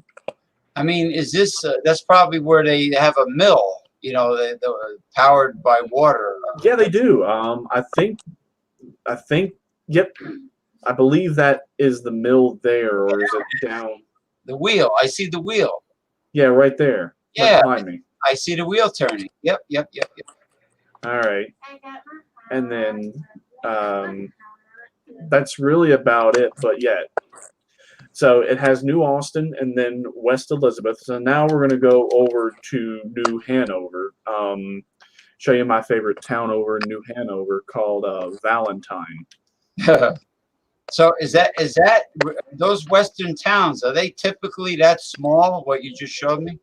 Typically, yeah, but no one really goes to this part of the map. They tend to usually hang out in the bigger towns in the bigger city. And when we're down here in Lemoyne, which is down here, we're going to go to Saint Denis. This is basically New Orleans. It's based off of New Orleans, but yeah, Valentine. I like to come here because look, you got a butcher, you got a stable, you got a general store, you got a saloon, a barber. You can play poker. You can go to the doctor, a gunsmith, another saloon. I mean, is there a legal reason they can't use actual towns and cities? I guess where it puts in the disclaimer that it is based off of historical events, meaning it has historical accuracy, but the way that they have to make things is like a work of fiction. So that way they can't be struck in for anything like intellectual property or copyright. So, I mean, yeah, as you can tell, as you said, it looks just like the Rocky Mountains. So that's where West Elizabeth fits into the map of the United States, because apparently this is the United States of America. It's just in some fictitious alternate universe. Yeah, you probably got cougars and grizzly bears, and black bears, and wolverines, and all kinds of creatures. Yeah, those cougars, those kinds of cougars. But as you can tell, it's pretty crisp. It's 49 degrees. Yeah, well, you're in elevated territory. You're up in the mountains where we were when I was doing that bounty. At night, it'll get like -20, -30. Wow. And in the desert, in the shank of the day, the highest I've seen it is like 115. But usually it's like real early in the morning. It can be down in like the 30s and 40s. And then when it hits like 8, 9 o'clock, it hits the 70s. And by about 12 to 3, it'll be either like 90 to about 95, maybe 100. Nice. And when we cross this river, we're going to leave West Elizabeth and we're going to be in New Hanover. because typically they put the state lines along different landmarks, like a river or going down a ridge, so that way you can tell where you're at. But yes, we are now in New Hanover. Just You'll know. Oh, sorry, what? Major cities are usually built on waterways for logical reasons. Okay.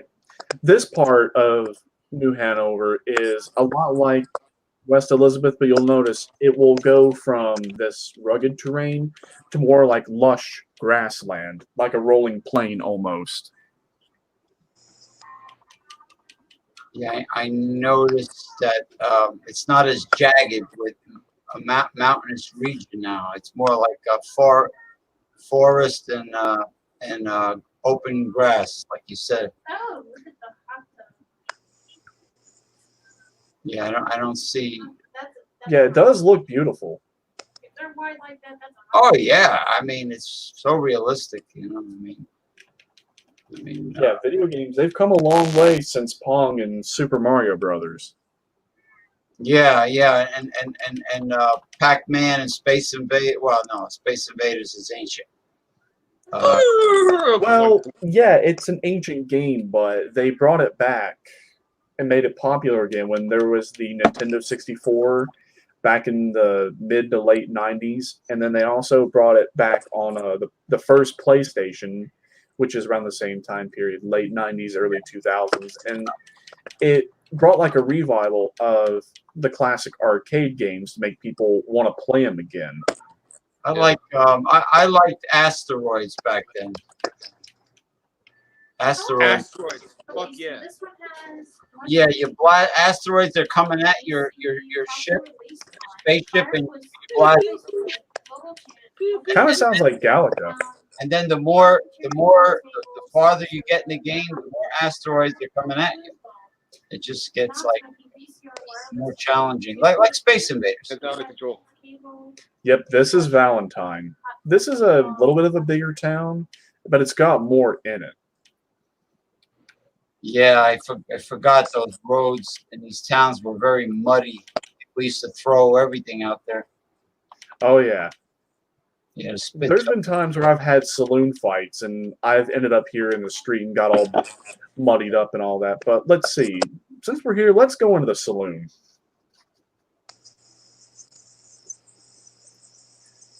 And you'll notice it's fairly cheap for stuff. Bartender, may I have a drink, please? Look at there. A beer is 50 cents and whiskey is 50 cents. But when you get a whiskey, you think, oh, you get a shot of whiskey. No, you do not. Look what you get. You get an actual bottle of whiskey. Get a bottle. Oh and yeah, bottoms up. All those Western movies, they bang a bottle right in front of you on the bar. Yeah, look, my guy, he just threw it in the floor somewhere. Where'd it go? Where'd it go? Oh, there it is. It's over there. That's fucking turning his head every 5 seconds, like so. Because I'm looking to see where this stuff went, and then I'll take another whiskey. Another whiskey. Look at this guy guzzling. Other guy keeps looking at him, but he's not fucking paying any attention to him. Okay. I know. He's a non-playable character. He's just an NPC or AI. He's a computer-generated character. I could talk with him, but the look he's giving me is like, sir, you need to cut back on the whiskey. I don't foresee anything good coming of this. And you are right, sir. Nothing good comes of me having 3 bottles of whiskey in this game. He needs to cut back with his step. Damn. Is my guy not even... My guy's not even drunk. Shit, I'm going to need more. Bartender, another whiskey. Not even drunk. 4? Actually not drunk. Holy shit. Let's see here. Hey, James. Aqua Kiefer. Sir, what are you talking about? Which, sir? Uh-oh, a fight. Oh, man. I knew he was giving you dirty looks. I knew it. Mm-hmm. He was trying to start shit. It was. Yeah, he kept on giving him dirty looks. I think I killed him. Yep, Yeah. I killed him. He provoked it. With a few punches. Oh boy. Yeah, and he knocked off my hat. Yes, look, my guy has no hair and he's got a big beard. Where's the hat? Pick it up. There Right it is. here. It's right there. And look, the bartender didn't even care that I just killed a man in his saloon. You know what? Let's have a double. Yeah, but he lunged. He lunged at you first. Usually they just say, "Get out of my saloon," even if there's a fight. But no, he's back over here serving me drinks. Great match. He didn't like that guy. Buddy. I think one more, then shenanigans will commence.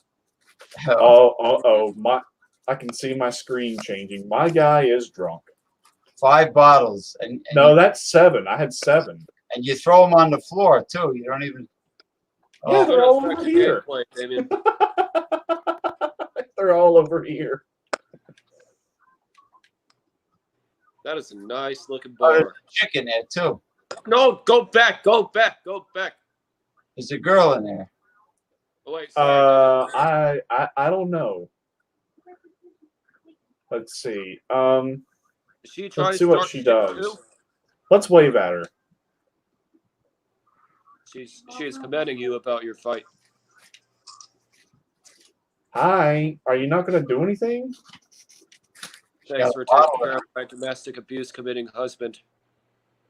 I guess she's not going to do anything. Oh well. I might have something at the post office. Where's the post office? No, that was good. It's nighttime. The stuff stays open in this game 24/7. Ah, here's the post office. It's right here near the train station. Valentine, that is a fucking cool name for a town. I live in a Valentine. At this point, I think we're gonna have to stay in the hotel because it looks like there's 2 saloons. There's that big one, and then there's a small one right here. Yeah, that's one I was. I guess they need to have 2. Does your wife play the same game? What? Is your wife playing the same game as you? No, she's over there looking at something else. But typically, she plays GTA 5. That's her favorite game she likes to play. Oh shit, GTA 5. That is awesome, man.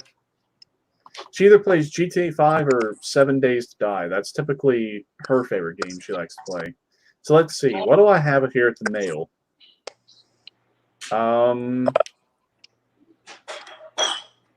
There we go. That I could swing. All right. And there's a train. Oh, I see it.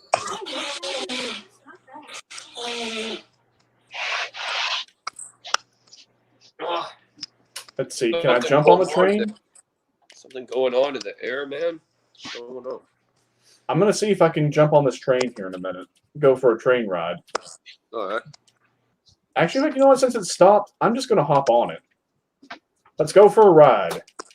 You could go back to that lady after you rescuing her from the domestic abuse committing husband. That could have been nice, Damon.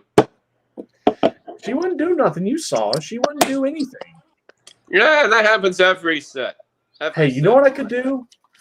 I don't know what the train conductor's doing. I could pull some shenanigans and steal a train. No. Yes, moving. I'm going to steal a train. Because why not? But it's already moving. I just threw the guy out of the train. Oh my god. You know what? All aboard.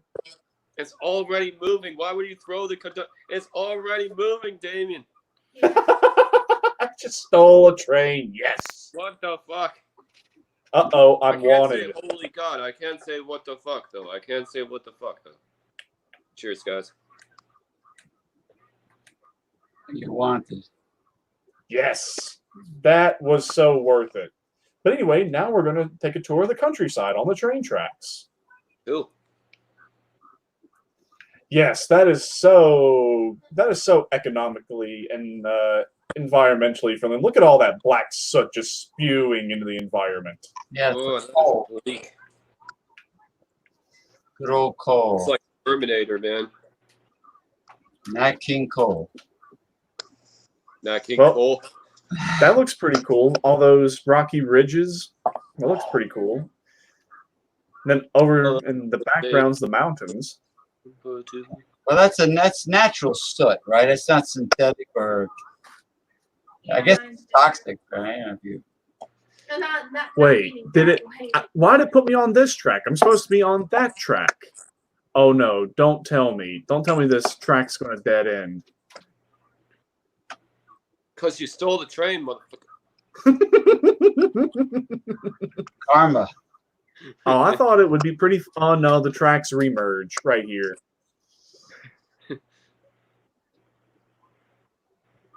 Oh. In case there's anyone in the tunnel. Yeah, if we stayed here, I'd want to start 4 if I could. Oh, it reverberates in the tunnel. Oh, that's loud. Okay, so nearby attractions near the brook side is arts and crafts. All right. Look at there. I got a 5-cent bounty for stealing a train. Oh, this Coronado Brewing Company. Just a measly 5 cents. Damien, you should try this beer, man. Coronado Brewing Company. Islander IPA. What's up, guys? Islander I don't mean to overtake Damien's stream, but this is a Coronado Brewing Company. Islander IPA. Yeah, I do. Yeah, I do mean to take. That's 7% ABV, 65 IBU. 65, perfect. It has loads of Columbus hops, mango. Oh, that looks nice. It's fragrant. It is. It's fragrant, real rich. It could have been 70, 75, 80 IBU. I mean, that's a little bit light on 7%, but it still goes to show that they get it in terms of threshold bitterness for a beer, for an IPA. Getting all that mango, and it's coming across like a nice roasty, toasty caramel feel on the beer. The apricots even are roasted. You know how you roast fruit. You know roasted fruit, right? Yeah. And it's awesome. It feels like that. It feels like some cooked apricots. Oh man, 10 out of 10.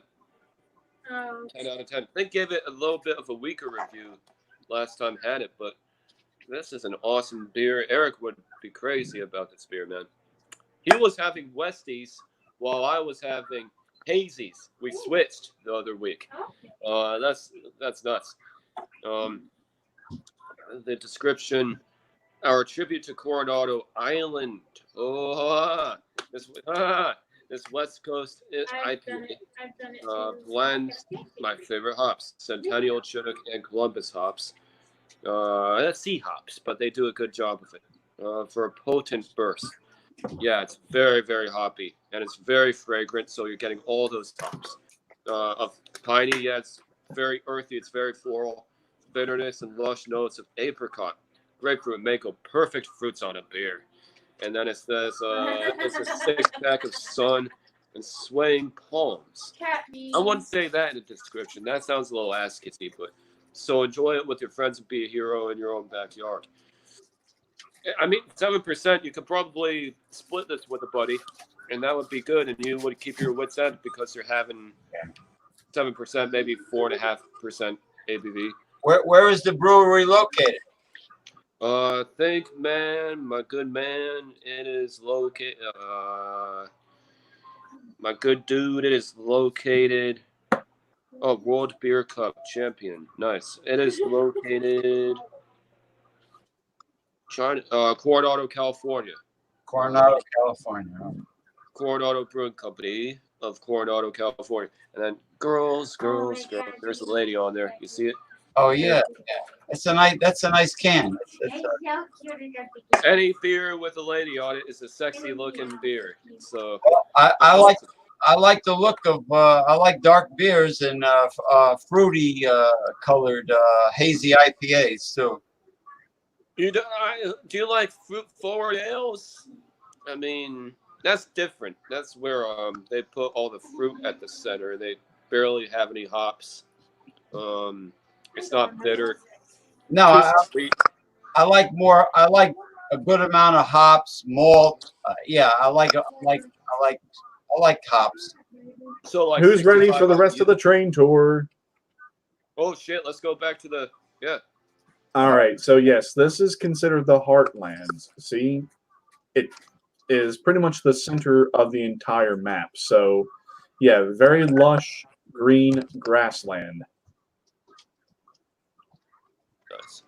Yeah, this would be like a little bit of Colorado, but like the part of Nebraska and Kansas and maybe Oklahoma that would share that aspect with like Colorado or something like that. I mean, yeah, it looks kind of rugged, but not really. I mean, this is where most of the stuff in the storyline takes place. I'm supposed to stop at this station, but technically this is a stolen train, so I'm gonna have to keep going. So if you all bought a train ticket, I'm sorry. I'm not buying no train ticket on some stolen ass motherfucking train, dude. He's just, well, yeah, I guess he's streaming to his friends. The ticket will be The greenies right now are having a heyday. All that natural soot just spewing into the environment. Even the ticket would be stolen. Shit. Well, I mean, if you saw this train conductor, I don't know if you can see me in the train. You probably can't, but I can switch it to first person so you can see what it's like. Yeah, if you saw me in that particular uniform as a train conductor, you'd be like, I don't know if I should really go on that train or not. Yep, we are now here in Lemoyne. Iowa? No, not Des Moines. Lemoyne. See? Oh. Lemoyne. Go. So this is definitely swampland, and it has some wooded area, but primarily this is swampland. So if we keep following these tracks, we're eventually going to go to Saint Denis, which, like I said, is heavily based off of New Orleans. Okay, so you're going. Do what? You're going south. Yeah, I'm going southwest is what it looks. Because right here in the left-hand corner, there's the compass. So yeah, I'm definitely going. I'm going south. Oh yeah. I think you have a couple targets on your back, buddy. Like to your southwest. Yeah, southwest. Well, now I'm pretty much going directly south. Little southwest, but I'm pretty much going south now. And we're going into the swamplands once we come around this bend and go around this way. Nice. This whole atmosphere looks bleak. Let's see, what time is it in game? 4 p.m. It is almost early in the morning. But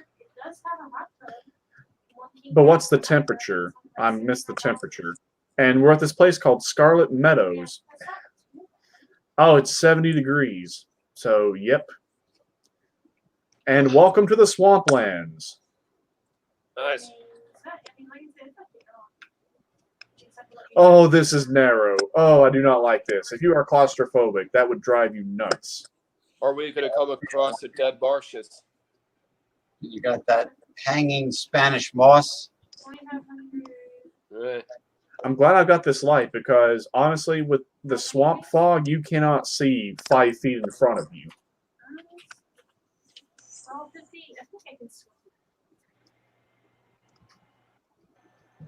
Yeah, I've swam in those waters in this game. It's very heavily gator infested, and gator meat and gator skin, if you can find one and kill it, and then get the meat and then take the skin, you can sell it to the butcher for a pretty good amount of money.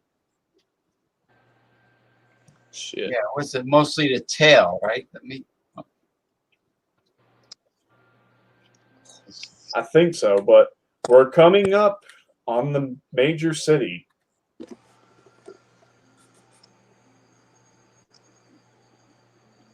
But yeah, this does look pretty much like Louisiana, as well as maybe lower Mississippi and lower Alabama. Nice. Wait, I thought we were in Colorado and shit. We were when we were up in New Hanover, but now we're not. We're in a completely different state now. Shit. Oh, there's animals on the railway. Get out of the way. What are those? Foxes? Are you behaving? Crossing. Get out of the... Oh! Oh! Oh, I don't want to run it over, but if it runs over, if I run it over, I'm sorry. Ugh. No, the fox shouldn't have been on the tracks. Now the shepherd hates you. Welcome to Saint Denis. Hey, you should run into Jay Terrio's house down there.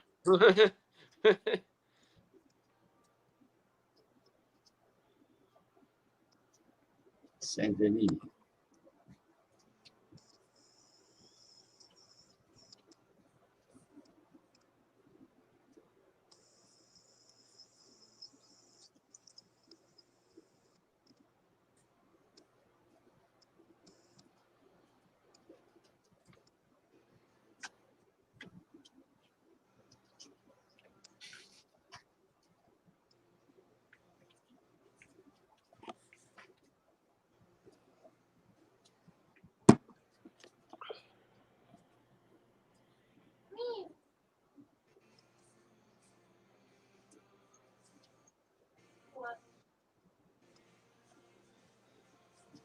What?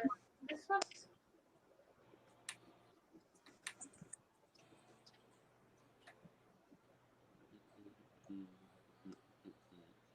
Yeah, this is beautiful. Oh, yeah. And the sun's starting to come up. What is that, Metairie, Louisiana, or Jacksonville, Mississippi? Sure. No, he's in, well, Jackson, Mississippi. Hey, baby. no, he's talking about Yeah. Biloxi, Mississippi. He takes one look and Oh. yeah, I would.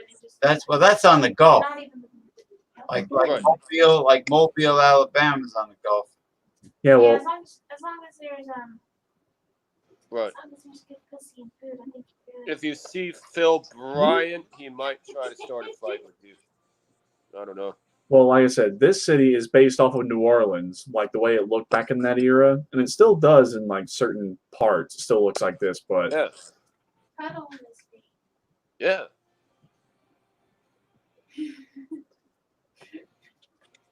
I have no idea where this is going to go. I eventually think we're going to come back Okay. around full circle. You need to tone it down over there because B thought she heard something wrong because you were talking too loud. Like, shush. Hmm. I see the trees are definitely palms. Oh my God!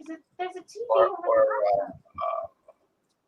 the pine, the hell they call it, like Florida, they got them Australian pines there. Yeah, there's. Yeah. That Thomas six.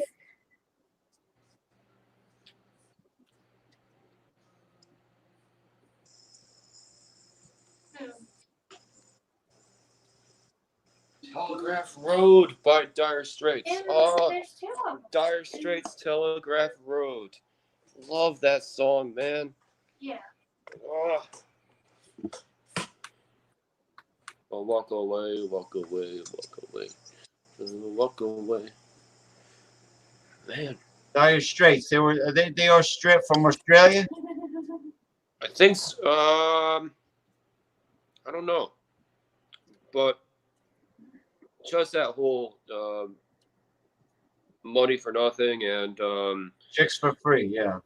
but What you doing? Chicks for free. Yeah, and Sultans of Swing by Dire Straits. I played that song live at a venue one time, man. Sultans of Swing. I can play that song for you guys on guitar right now, man. Oh, go ahead. I'll play a little bit of it. I mean, Holy it's shit, only playing guitar at the 20 bar. This is awesome. We can only stay a week. That's fine. Because So how do you... it's only 6 how hours. do you- Here comes the sunrise. I can do that for that week. Here comes the sun.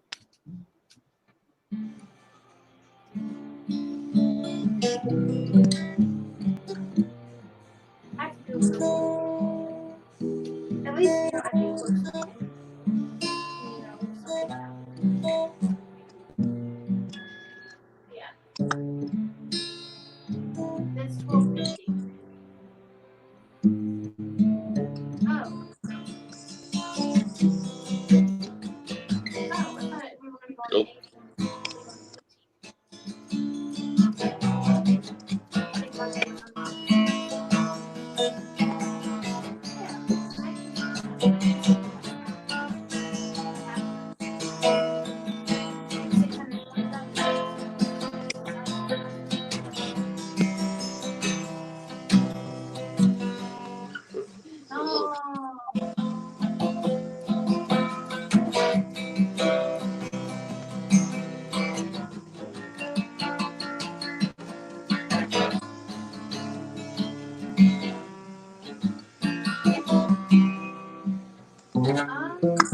I mean, why is this?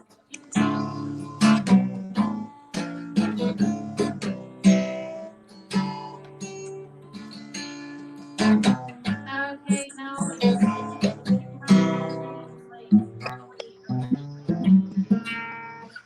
That's basically how that goes.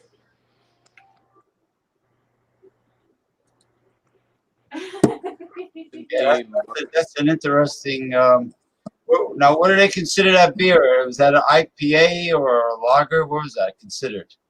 Oh, it's just a regular American IPA. Okay. But it's a very good Westie. It's a very good Westie. I mean, it's got the fragrance. Some IPAs are still great, but they don't have the fragrance. Yeah. So you know that when they talk about all the C hops, they actually added it. They didn't just say it.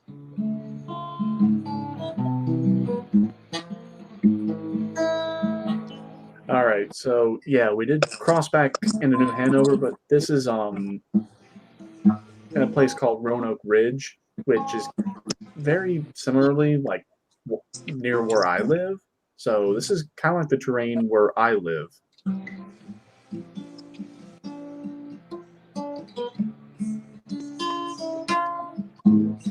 And then this little town called Ansburg, it's a mining town.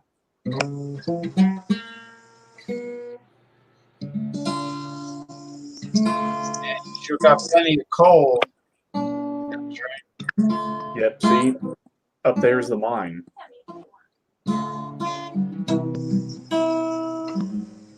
Oh, look at that sunrise.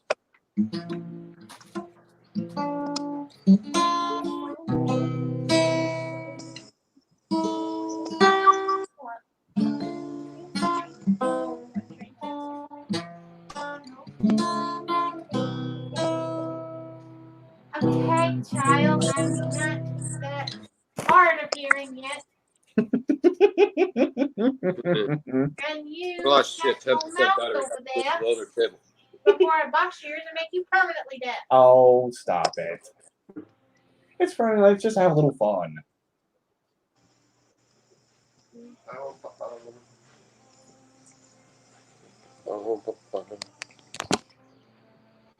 Coronado Island.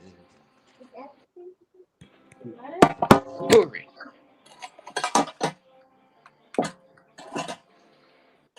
Ooh.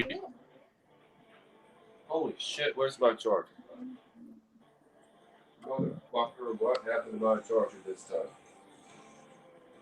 Did I eat it? Did I eat it? I think I ate it. Oh! No, I didn't eat it. I did not do that weird shit. Okay. Now at a different bar. It's not elevated, but it's a bar.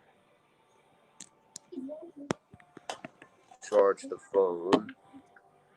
Woo! What do you got? The little table on top of the chair?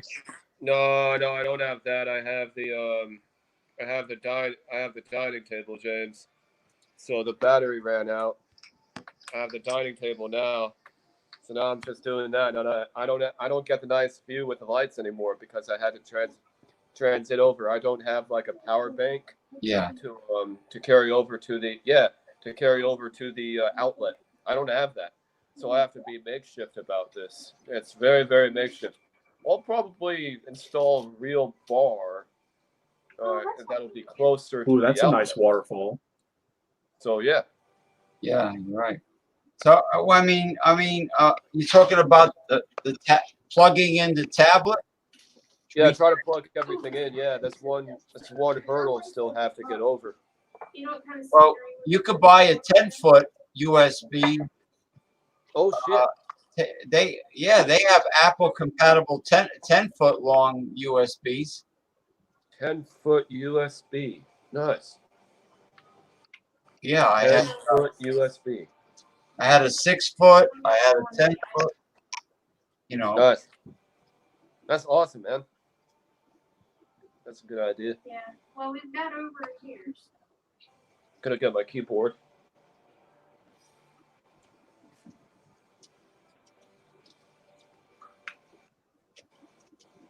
So next where we're going is Amberino. We're going back into the mountains.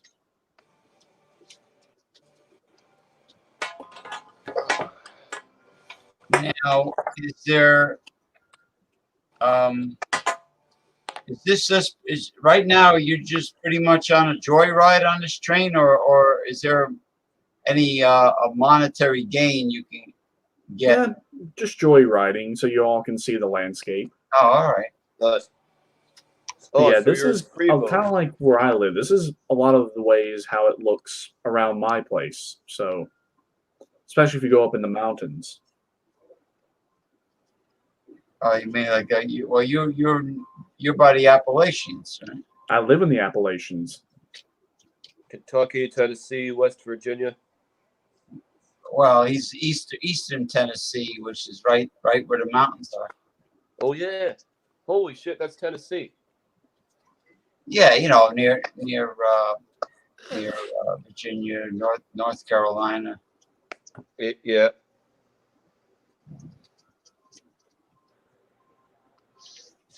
That hill looks like the beginning of Lion King. Now, the Ozarks, are they connected to the Appalachians? I think so. I think they are. Those are the Ozarks? Holy crap. Well, I think the Appalachians, they start in I want to say they start up north and they stop in Georgia and Alabama. That's where it stops. Now, the Appalachians do clip the very top of South Carolina, like in that very tip-top corner. There's a mountain up there. So South Carolina does have a mountain, but it's very small. And like I said, it's up there in that very top corner. Well, when you go up north in Pennsylvania, on the eastern side, they're the Poconos, and then on the western Pennsylvania, they're I think the Alleghenies. The Alleghenies, yeah, Pittsburgh. Where Pittsburgh is, yeah. But then if you go along the east side of PA, it's the Pocono Mountains. Yeah, and we're in this very dark tunnel. I have no idea where this goes, but oh man, this could be a long one. Especially the soot in the tunnel. That's really dark. Yeah, the Poconos run into New York State, and I think they become the Yeah, and also in this part of Tennessee, you've probably heard of the Great Smoky Mountains. Yeah, the Great Smoky Mountains is in this range of mountains as well. Yeah, the Smoky Mountains are probably connected Yeah, that's where Sevierville, Pigeon Forge, as well as Gatlinburg are. Now, when we went to North Carolina back around the holidays, when we stopped in Cherokee, if you would leave Cherokee and you took this windy road up through the mountains, you would eventually make your way back to Gatlinburg.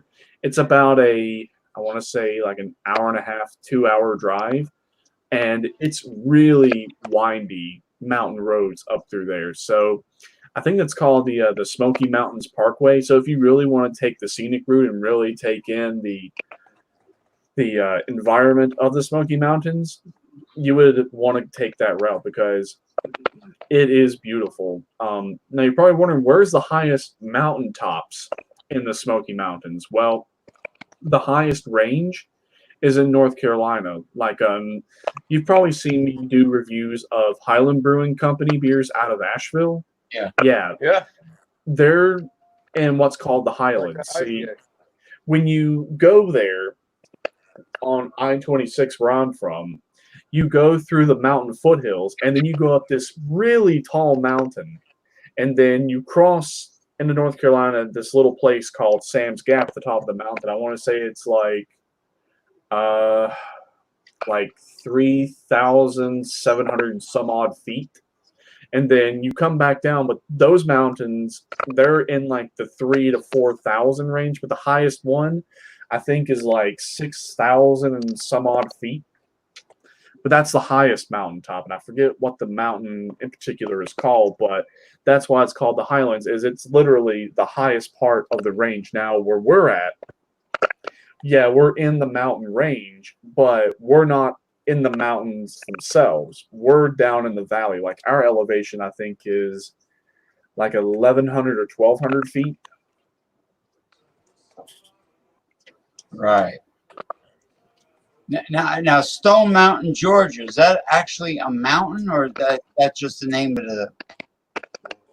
the area, the town, or something? I mean, it might be. I know a very popular mountain in like lower Tennessee and upper Georgia is Grandfather Mountain. It's in Chattanooga. Yeah, because the mountains in Georgia would, I assume, be on the northwestern side of the state.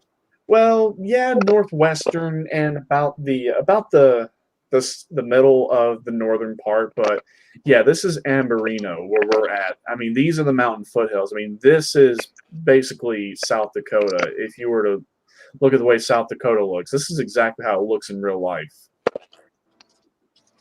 And then up there, there's the snowy mountaintops. Now, Mount Rushmore, would that be South or North Dakota?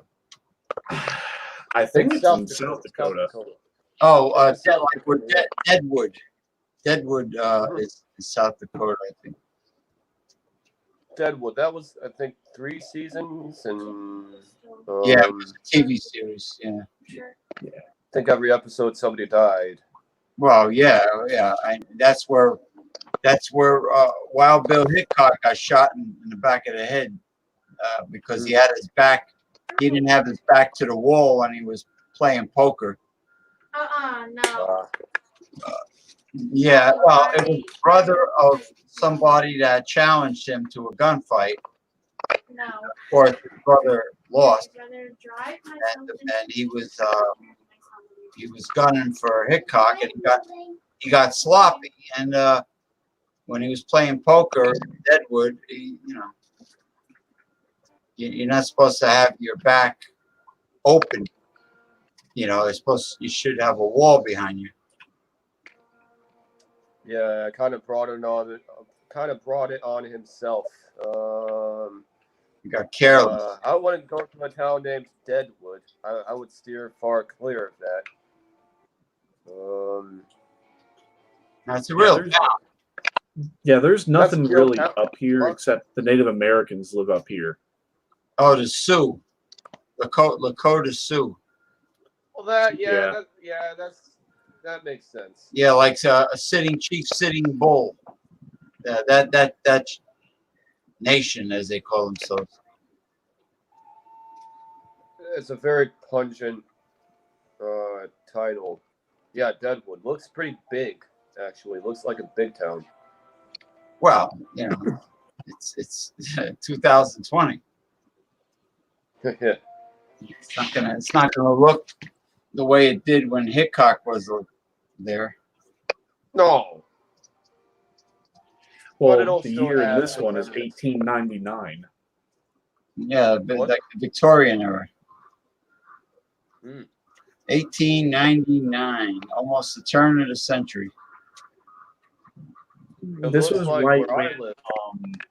the West was being civilized. Deadwood looks where I live. Wait, sorry, what, guys? Oh, you mean all the Indian attacks started slowing down? Yeah.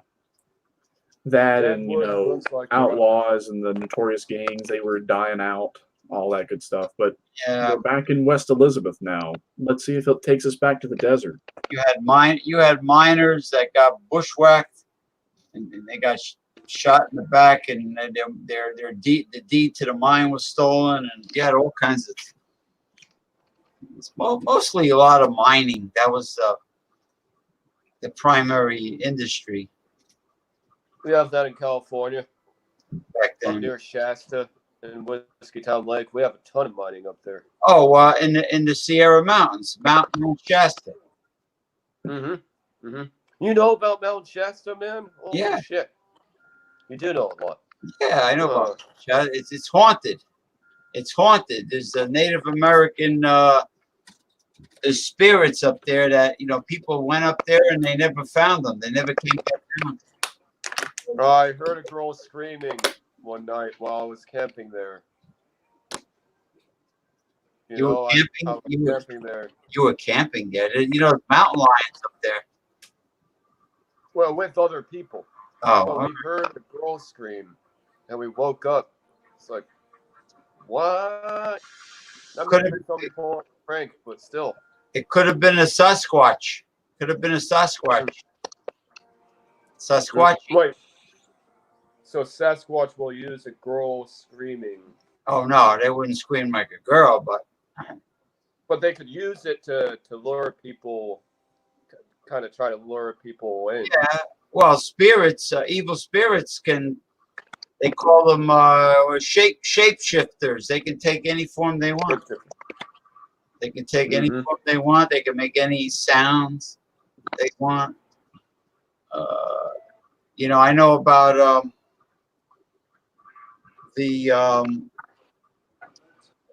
there was a documentary about the haunted areas of Mount Shasta, that region. You know, Native Americans. Now, Native Americans, they were just defending what belonged to them. So, but you know, the white settlers, they call them, you know, savages.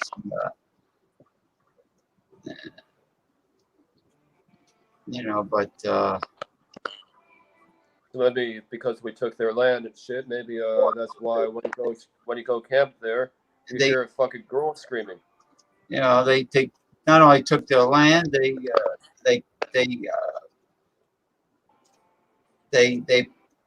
kidnapped them, and you know, and forced them to leave their region and to go live on a reservation. Eminent domain. Yeah, they stole their whole entire region. Yeah, and they brought. Well, it wasn't their fault, but they brought smallpox with them, and yeah, you know, wherever there's a cop beating up a guy, I'll be there. You know that I haven't seen that movie yet, but I know that quote. Wherever there's a fight, so hungry people can eat, I'll be there. Wherever there's a cop beating up a guy, I'll be there. That's I think that's Tom Joad. You know Tom Joad? The singer? That's the Grapes of Wrath, the movie Grapes of Wrath. Oh. Yeah. I'm gonna watch that scene. Be right back. Grapes of Wrath. I wonder if there's a Grapes of Wrath winery. That'd be a cool name. The Grapes of Wrath Winery. There's an Applewood winery right over the border in New York State from New Jersey. They have apple orchards and they make apple wine, and it's quite tasty. I decided to like the train. Angry Orchard. You might be a fan of Angry Orchard cider. The train was actually more fun than, even though it had soot. You know, it was.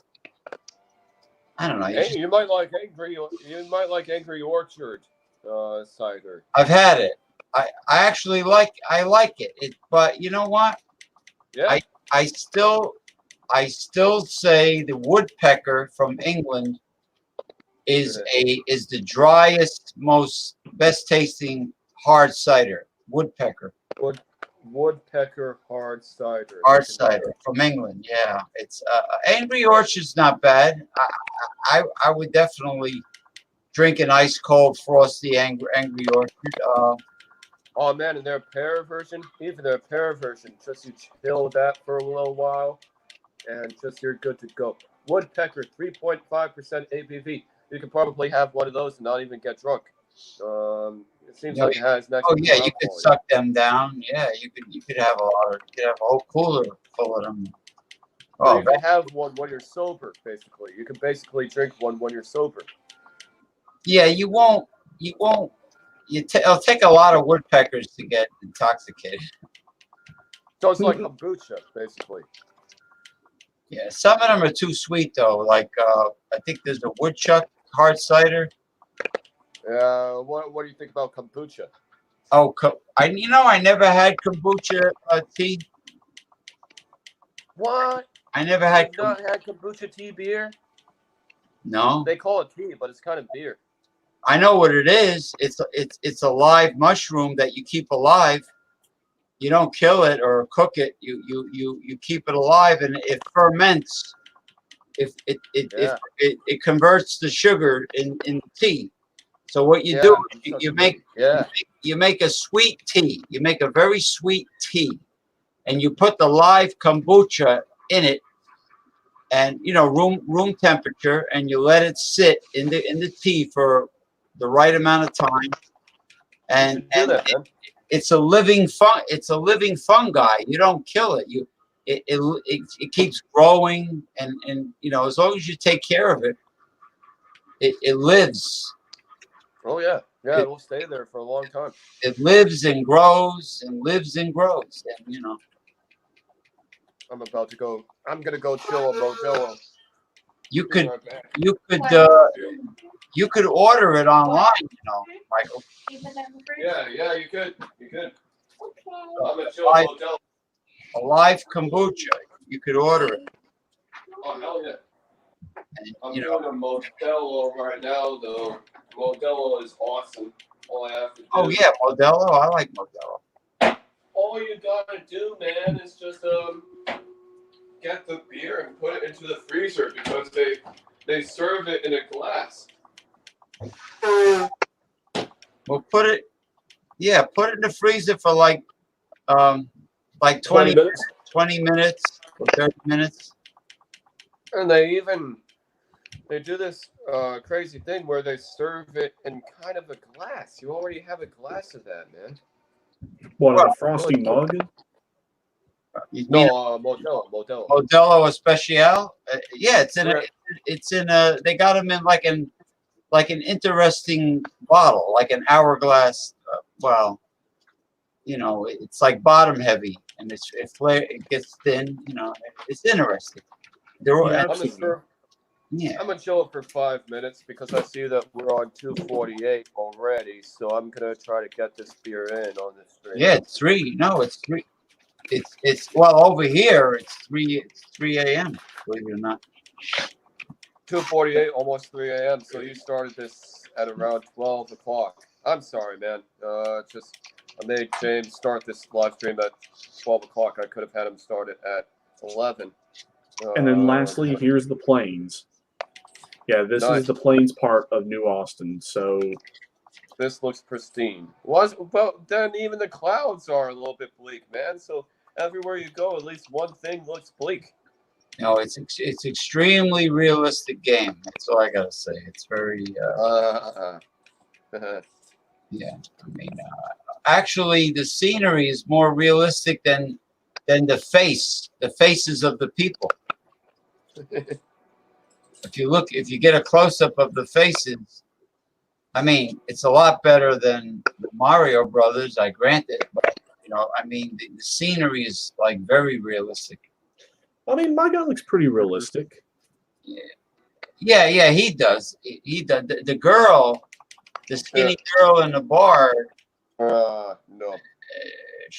Her body looked realistic, but her face looked. I think, man, because you acted on eye contact and then nothing happened. Did she say something? No. No. Yeah. See. No, he waved at her. She just stood there and stared and rocked back and forth. Yeah, basically. Can't do much with that. What did you think was going to happen in this game? That there was going to be copulation in the saloon? Yes. It can happen. In this game? Yeah, it can. Oh, really? Interesting. Yeah, I've gone upstairs in the saloon to the rooms and thought that they were locked and got a very unpleasant surprise. Oh. What was the unpleasant surprise? Oh, was it tranny? No. I thought the rooms were locked, meaning they were unoccupied. There were occupants in the room. Oh, so you saw animated couples doing it? Mm-hmm. Doing it. Oh my God, that's funny. That would be really funny for it to happen on a live stream. Oh man, David, you gotta stop playing that game, son. Call you son. Yeah, girls. Now, Mike, would your hair stand up like that if you saw two animated people having sex? My chest would, I'd be all like. No, your hair, like Albert Einstein, like it is. Sunset in the desert. That looks beautiful. Like a porcupine. It'd be like a porcupine. Holy shit! Now you're in the desert already. Yeah, look at that beautiful sunset up on this ridge. Yeah, well, the desert is a beautiful place. I have to admit, but you gotta have water. You gotta have plenty of water with you. But it is a beautiful place. You know what's cool? Like in Baja, like you go to the beach, the Pacific Ocean, and you got cactuses, beyond the beach. You're like right at the edge of the Sonora Desert, and then you got the ocean. Oh shit! A lot of these cacti, they got beautiful flowers on them. Yeah, these are pretty tall cacti. I mean, look at that. That's huge. Oh, that's a saguaro. They get huge. They do get tall and fat. I saw saguaro so big that they cast like a huge shadow, like you were underneath an oak tree or something. All right, well, since okay, so what would that one be, that small one? Hold on. It's a little dark. That looks like a baby. Is that a baby saguaro? That's a baby saguaro. All right. When it looks like a hand with fingers going up. It does. Yeah, those are all different saguaro, like age wise. All right. Well, what would you call those? These right here. They could be a Wait a minute. It's hard to see. Those are. Beaver tail. They look like beaver tail cactus.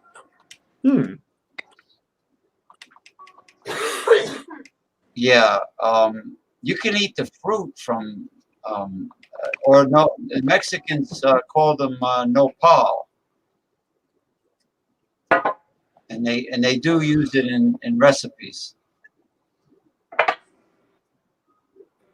Nopal. Yeah, well, the fruit is a lot of seeds. You have to juice it, but it has like very bright red inside, juice, like a pomegranate.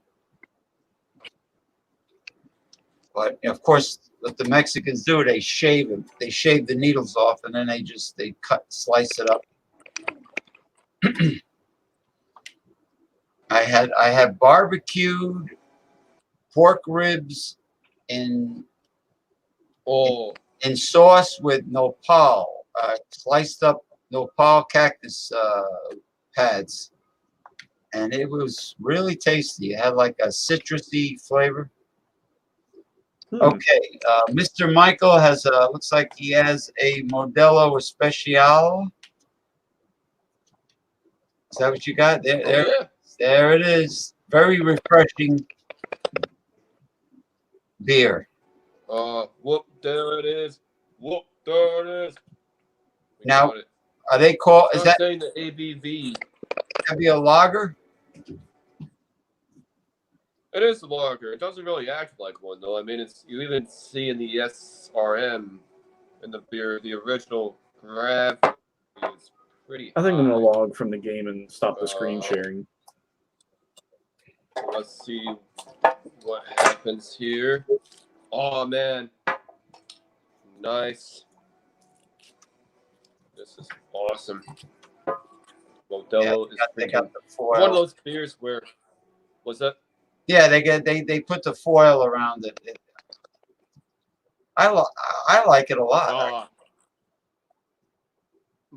Oh man, Modelo's awesome, man. This is awesome. Cheers. I like all their products. Corona is like the light version of that. It's made dude, by look Modelo. at the glass. Oh yeah, it's Are you a fan of this? Are you a fan of this glass? How you don't even need to pour it? Yeah. You don't need to pour it. No, you really don't need a beer a mug or a glass. I mean, it's because it's wide and it has a crisp, refreshing, clean flavor. Oh man, crisp, nice lime rush on the beer. This one, 10 out of 10. Really no issues with it at all. Yeah, it's a product you can drink every day. You can drink, and you can have more than one. Oh, nice. You could. Like the old Schaefer commercial. Schaefer, I don't know about one beer to have when you're having more than one. Schaefer's pleasure doesn't fade even when your thirst is done. The most rewarding flavor, the most rewarding pleasure in this man's world for people that are having fun. Schaefer is one beer to have when you're having more than one. Yeah, that's the song. The commercial, the old commercial. That's nice, man. It's pretty nice. Yeah, of course they go. Schaefer is the one beer to have when you're having more than one. I don't know about Schaefer. Huh? I don't know about Schaefer, man. I don't. No, I think they're. I think they're kaput. They're done a long time ago. Oh yeah, they're defunct. Yeah, like Rheingold, which used to be the sponsor of the New York Mets. They're gone. They dumped thousands and thousands and thousands of gallons gotta see the song here. of beer into the New York City sewer system. When they are you fucking kidding me? I would hang those assholes. When they got the word, whoa, not hang. When they got the word that they're going to be closing up, that the company is ending, they They didn't donate it. They dumped it into the sewer system. No, hey, that's controversial. Sorry, guys. I mean, I would electrocute anybody who would throw away. Bad enough that in this country we get rid of all this food because demand goes down during the pandemic. I give it to homeless or to people who can't. Turn it into something that can go to people who are looking for work. I'm looking for work. Yeah, why did those dairy farmers throw away their milk? Why couldn't they donate it to soup kitchens? Demand. The beer, Rheingold wasn't bad. It wasn't bad. It wasn't terrible beer. I've never had it, but it was acceptable. It sounds like you don't think of it like Modelo. It sounds like you're here. It sounds like you don't think about it a lot like the way you might think about like a Modelo. No, well, but it was acceptable. It was a decent beer. I mean, if somebody gave you an ice cold Schaefer or Rheingold, you wouldn't like drink it and say, "Oh, this sucks." Like you wouldn't say that. You would drink it. But there are some beers out there. I know we talk about high ABV, but sometimes, man, just like it's nice, right? You just kick back, and some beer, man, just 4 or 5, 3% alcohol, but they do everything right.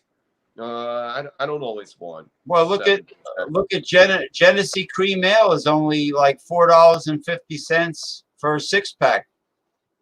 Genesee Cream Ale, but it tastes good. James, by the way, I'm fucking proud of you. James, by the way, I'm fucking proud of you, dude. I was spewing shit earlier, and I'm proud of you for getting me on here, and I'm proud of you for just dealing with my being a pill. I know I was being a pill. It's just a rough ass week. So it was the worst week of my life. You know what it is?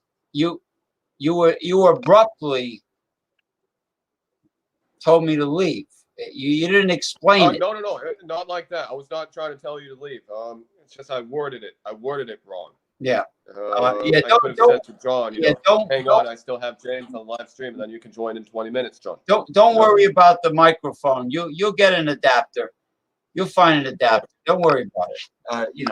Just bring your iPhone in the store and say, look, I have no jack. You have an adapter? Like bring the mic without the box, so it doesn't look like you shoplifted. Just bring the mic without the box, and say, "Look, do you have an adapter? Because I have no jack, and I don't know jack about a jack." So James, you're awesome, man. I won't do that again. And if you catch me, do me a favor. If you catch me doing that, just let me know. Well, I did say I just got here. I was barely on the video. I did say that, but but all right. You know what? There's always misunderstandings in life. Yeah, man. I can understand if you were pretty annoyed about that. I can understand. Well, that. Where you get most understandings when you're typing to people. You get more misunderstandings when you're texting or emailing somebody than when you're speaking to them. Yeah, like when you're talking to a girl, why does everything have to be James? Why does everything have to be? I'll be right back. I gotta use the bathroom. All right, I don't know anything. I don't know. I know very little about them because they're so unpredictable.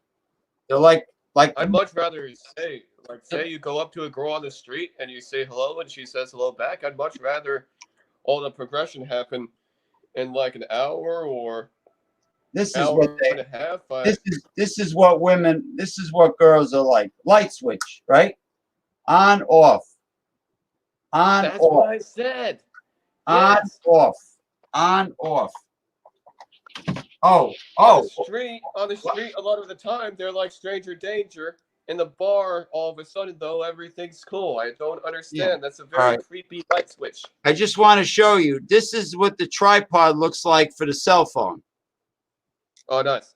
You can go vertically, or you can turn the cell phone sideways and clip it, and this, holds it up on a table, like. Yeah, but how do you deal with that in public, where because the iPhone is elevated, you might get more, you might get noticed. You gotta adjust it. Make believe this is a smartphone. It's really external hard drive anyway. Like a flat, you clip it on your phone, and you put it on a table, and your phone will be kind of tilted, and then this part holds it on the table like that, like a tripod. That's awesome. And then you can take your phone and put it, if you want a widescreen, you can do this. You can do this, and it'll be on the table like that. So now you got hands free. Okay. Now you got hands free. Yeah, and hey, what you said about how sometimes I can't always respond, try not to take that personally. I'm trying to remake my life, man. I'm trying to get back to some semblance of what I had before. And it is, dude, James, it is fucking difficult, man. Even the girl in the saloon on the game was stuck up. He waved to her, and she just like stared at him holding a bottle of whiskey. I think that's what happens most when a girl just utilizes eye contact. I mean, I got to pay attention to that myself. If a girl is just, not that I'm worried about it now, but if a girl is just, all she's freaking doing, man, is just freaking looking around, and there was an Asian lady at a bar on Minute Street, and she looked very hot, but she kept hesitating on saying hello. She kept choking on saying hello. So I was like, nah, no thank you. You can't have the balls to say hello to me. You can't have the guts to come up. You're gonna act like I have to do everything. I'm sorry, but I'm not gonna waste my effort. My time is my money. I'm not gonna waste it on somebody who's being non-committal. I'm just gonna deal with people who are actually talking to me and having conversation with me. Now, I'm not gonna waste my time. Was she glancing at you? Was she making eye contact and then looking away? Then she looked at you second time, third time. Like, was she actually glancing at you?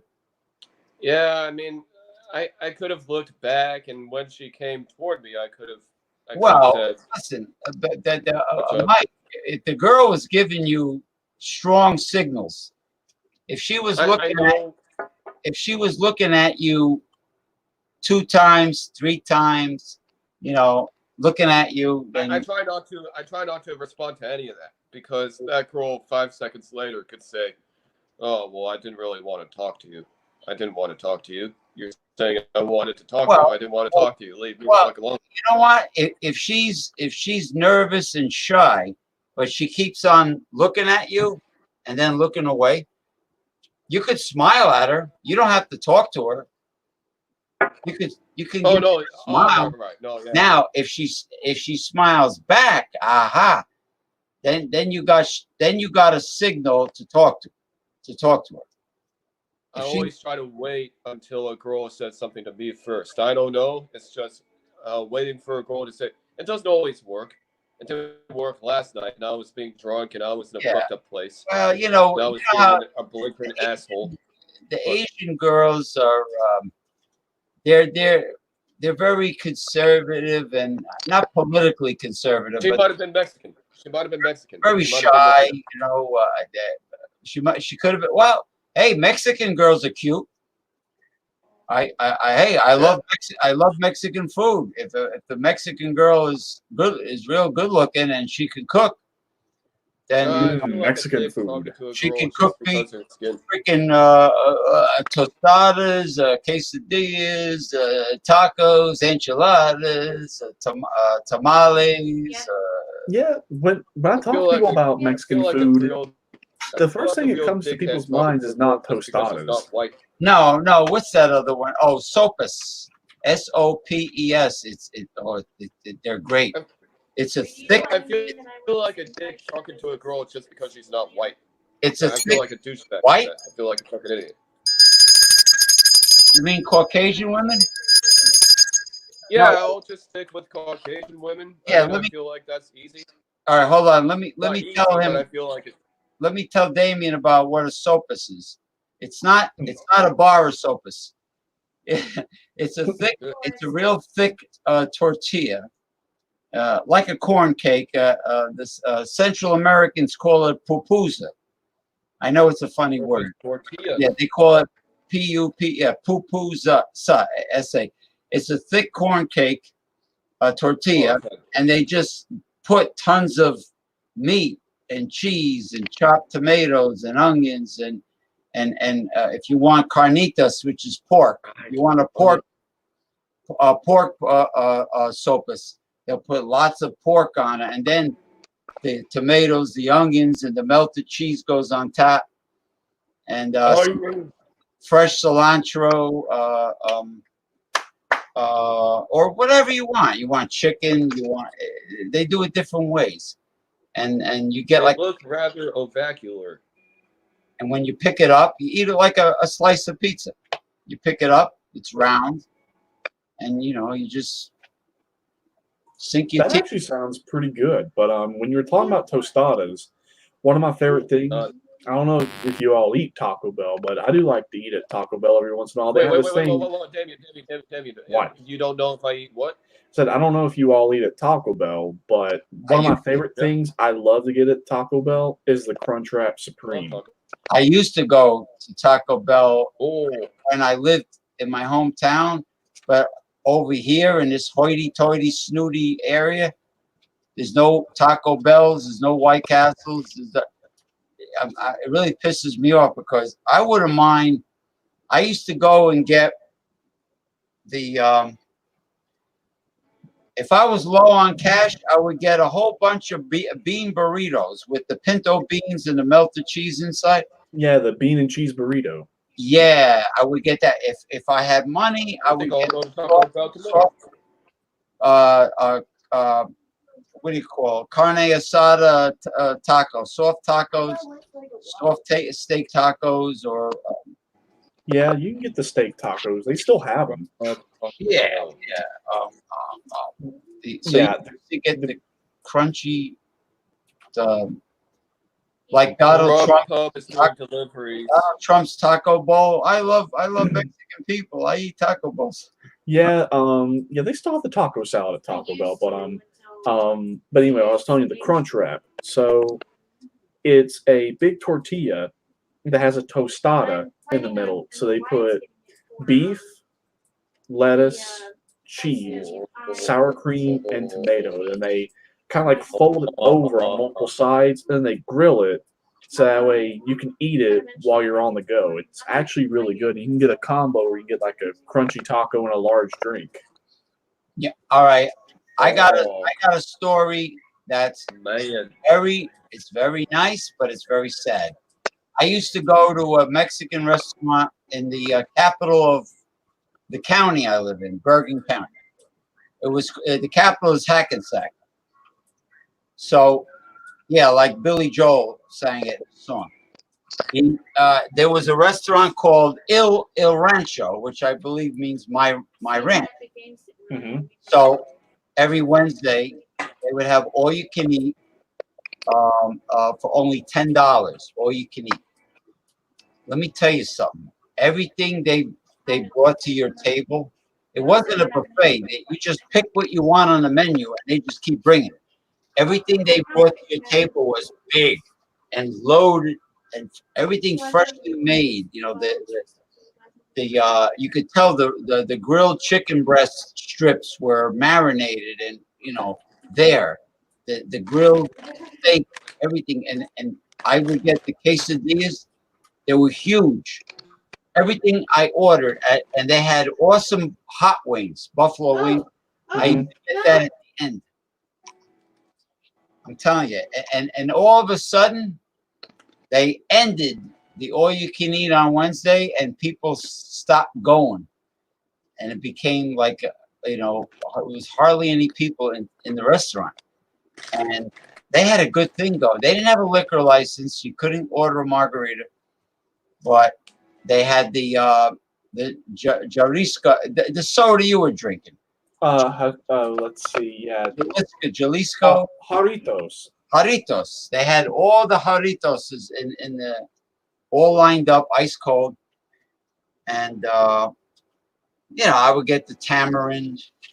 I would try different ones, but anyway, when I say big ass enchiladas and burritos and quesadillas, everything, and the tacos were big, loaded with meat, and it was like, and when I found out the owner decided to be stingy and stop the all you can eat.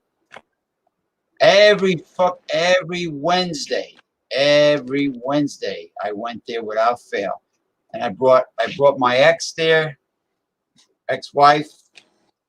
No, yeah, I didn't know about it before the ex-wife. So I brought her there, and she adored the place. She loved it, and then it's just not the same if the all you can eat, once you get used to picking different things on the menu. Let me have some tamales, some beef tamales, ranchero style. Let me have this, let me have that. And and you could bring your own beer and booze and wine. They let you do it, but it was sad to see that end. Also, there was a Brazilian barbecue all you can eat place. Yeah, rodizio they call it. The rodizio is all you can eat rotisserie. They had all kinds of meats on a rotisserie with the wood, the firewood underneath, the wood charcoals. That actually sounds pretty good. But in case you're wondering, I didn't have anything to drink tonight. I was saving that for tonight when I get off of work. I'm probably going to have some Ice House. Yeah, you might even do a video, all right? Yeah, I'll do a review of it. You got them uploaded? Well, I do the reviews on my tablet now. I mean, I occasionally do them back here, but now basically whenever I go live on my tablet, it goes straight to YouTube because I do it through StreamYard. Oh yeah, it automatically goes to your YouTube channel. You're right. Yep. Yeah, it goes straight to YouTube. And then so this weekend I'm having Ice House. Yeah. The next weekend I'm having, since I've done the Bush Light and I've done Bush Ice, I was the first one I did to get my channel back up and going. The only one I get to do is just regular Bush. So I'm going to do that one next weekend. Well, the only thing I do with YouTube for these shows is I put the meta tags in the where it says tags.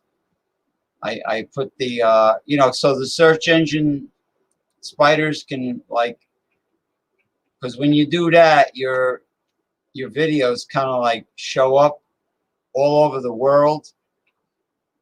Like when people do a search on their browser, and then if you have a lot of meta tags, which are keywords, your videos just start showing up.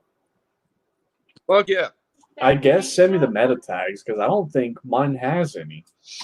Well, when you click on your video URL, when you go to YouTube and you click on your video and your video starts to play, you hit the edit button in lower right hand corner, and then you would hit advanced. Like at the beginning, it would be the title and description, and then they'll ask you, is it for children, yes or no? And then they'll ask you, well, do you have a playlist you want to put it in? But if you go down, it'll be like an advanced option. You click on that, and a search window would come up, and it'll say tags, right, Michael? You found it, yeah, tags, and you put as many keywords separated by a comma or quotation marks, but comma is easier.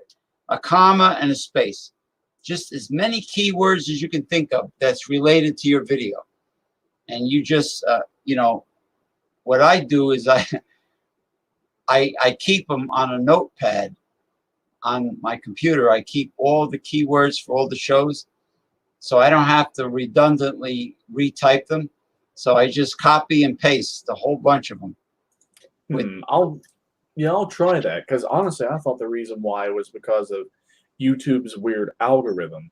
No, you just like, you know, Damian Owens, Damian the Wolf Owens, comma, Gary W. Owens, comma, craft beer, comma, beer reviews, comma, macro beers, comma, IPAs, comma, like everything you can think of, malt liquors, comma, space, like everything you can think of pertaining to your video, and then those are the keywords. And then what I do is I copy the whole thing and I paste it on the notepad, not, you know, on the computer notepad. And this way, all I have to do is like copy, paste. Because I hate typing the same thing twice. Interesting. I'll try that. I'll go back and think of all the different ones that I can think of to put in my videos, but honestly, I just thought it was because of YouTube's weird algorithm, because of the way that the search engine is set up. Well, people who pay a lot show up on the first page of a search up on top, but I've seen progressive discussions, like, you know, I've seen them on the bottom, and I've seen them on the second page, and also sometimes when you got videos coming up based on a search, sometimes on the right, you know, you'll turn up on foreign websites from Asia, from Europe. I mean, I was doing searches on purpose one time, and I'm seeing the shows on all these international websites in other languages, you know, and a programmer told me it's because of the meta tags, the keywords. And like, let's say you design a website from scratch, right? And you go to the HTML code of the website, at the top, you'll see meta tags and the quotation marks where you put them in, and then you see description. So you can even put them in a freshly made, custom-made website at the top. If you look carefully, you'll find meta tags, equals, quotation mark, whatever, and then the description, and then you can like load it right in between the quotation marks, and that will also work with search engine. I guess they used to call them spiders. It's probably a more sophisticated word for them. How people, you know, search for now, some programmers would cheat, and they would have the meta tags, then they would copy the meta tags, and they would put the meta tags at the very bottom of the web page and make the color of the meta tags the same color as the background, so people can't see it. And you're not supposed to repeat the same words more than once, but sometimes it like forces, it's kind of an obnoxious way to like force the search engine to bring you up. It's like when you nag somebody, but I'll try it. Yeah, it's like, yeah, like if your background is black you would put the HTML code that changes the font color. So let's say if you have a black background, chances are your font is white. So the meta tags would be repeated in not the white font, but the hexadecimal code, because every color has a hexadecimal code for black. So naturally, they're there, but you can't see them. Like I think the hexadecimal code for black, I think is the pound. I think it's the pound sign and 6 zeros, and then white would be, I think, it's either 1 and 5 zeros or 5 zeros and a 1. But it is always the code. The color code is in hexadecimal, and it would be a pound symbol before it. And I think it would be font space color equals quotation marks, pound sign, the code, and then you have to close it with quotation marks. Quotation marks closes it, and then you would space something of that. It's been a long time since I've done it, but it's HTML code. Actually, my first co-host that died, he gave me a programmer's book on HTML code, like how to learn how to make a web page. And I made a web page. I have it on tripod.com, Lycos tripod, and I don't pay for it because I allow the advertisement to appear up on top. But I made it. Lycos tripod. What? No. It's tripod is the name of the company that allows people to have web pages. Yeah, you can Google them and you'll see it.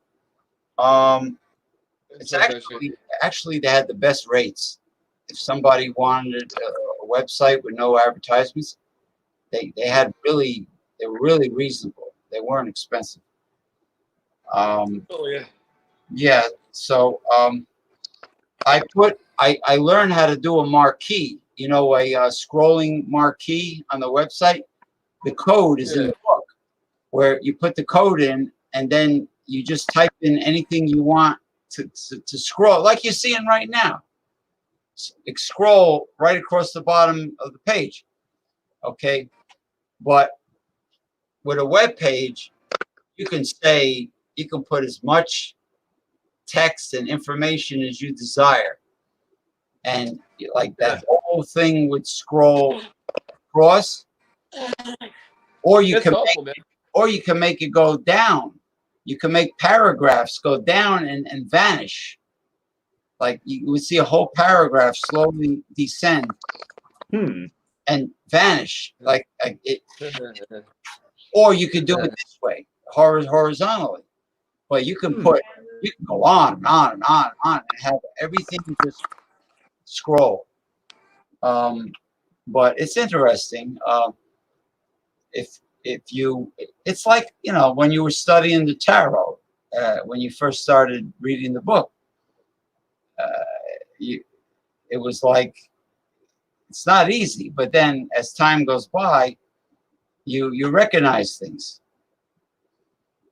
You recognize, the representation of an ace, of the numbers and the minor arcana. You start recognizing general meanings of it.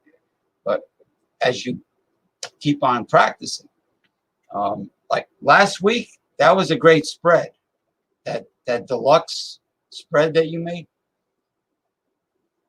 yeah, that was pretty good last Sunday.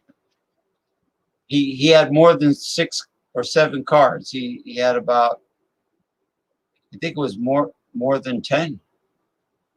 I think it was more than 10. Slightly more. 12, I think it was. 12? Yeah, I think it's how many I had. Yeah, I had 12. Yeah, it was pretty impressive. But all right, I'm gonna end this because we've been on for a while. Holy shit! It's it's 3:45. All right, thank you everyone. All right, see you on Hey, Sunday. thank you, man. All right, you're welcome.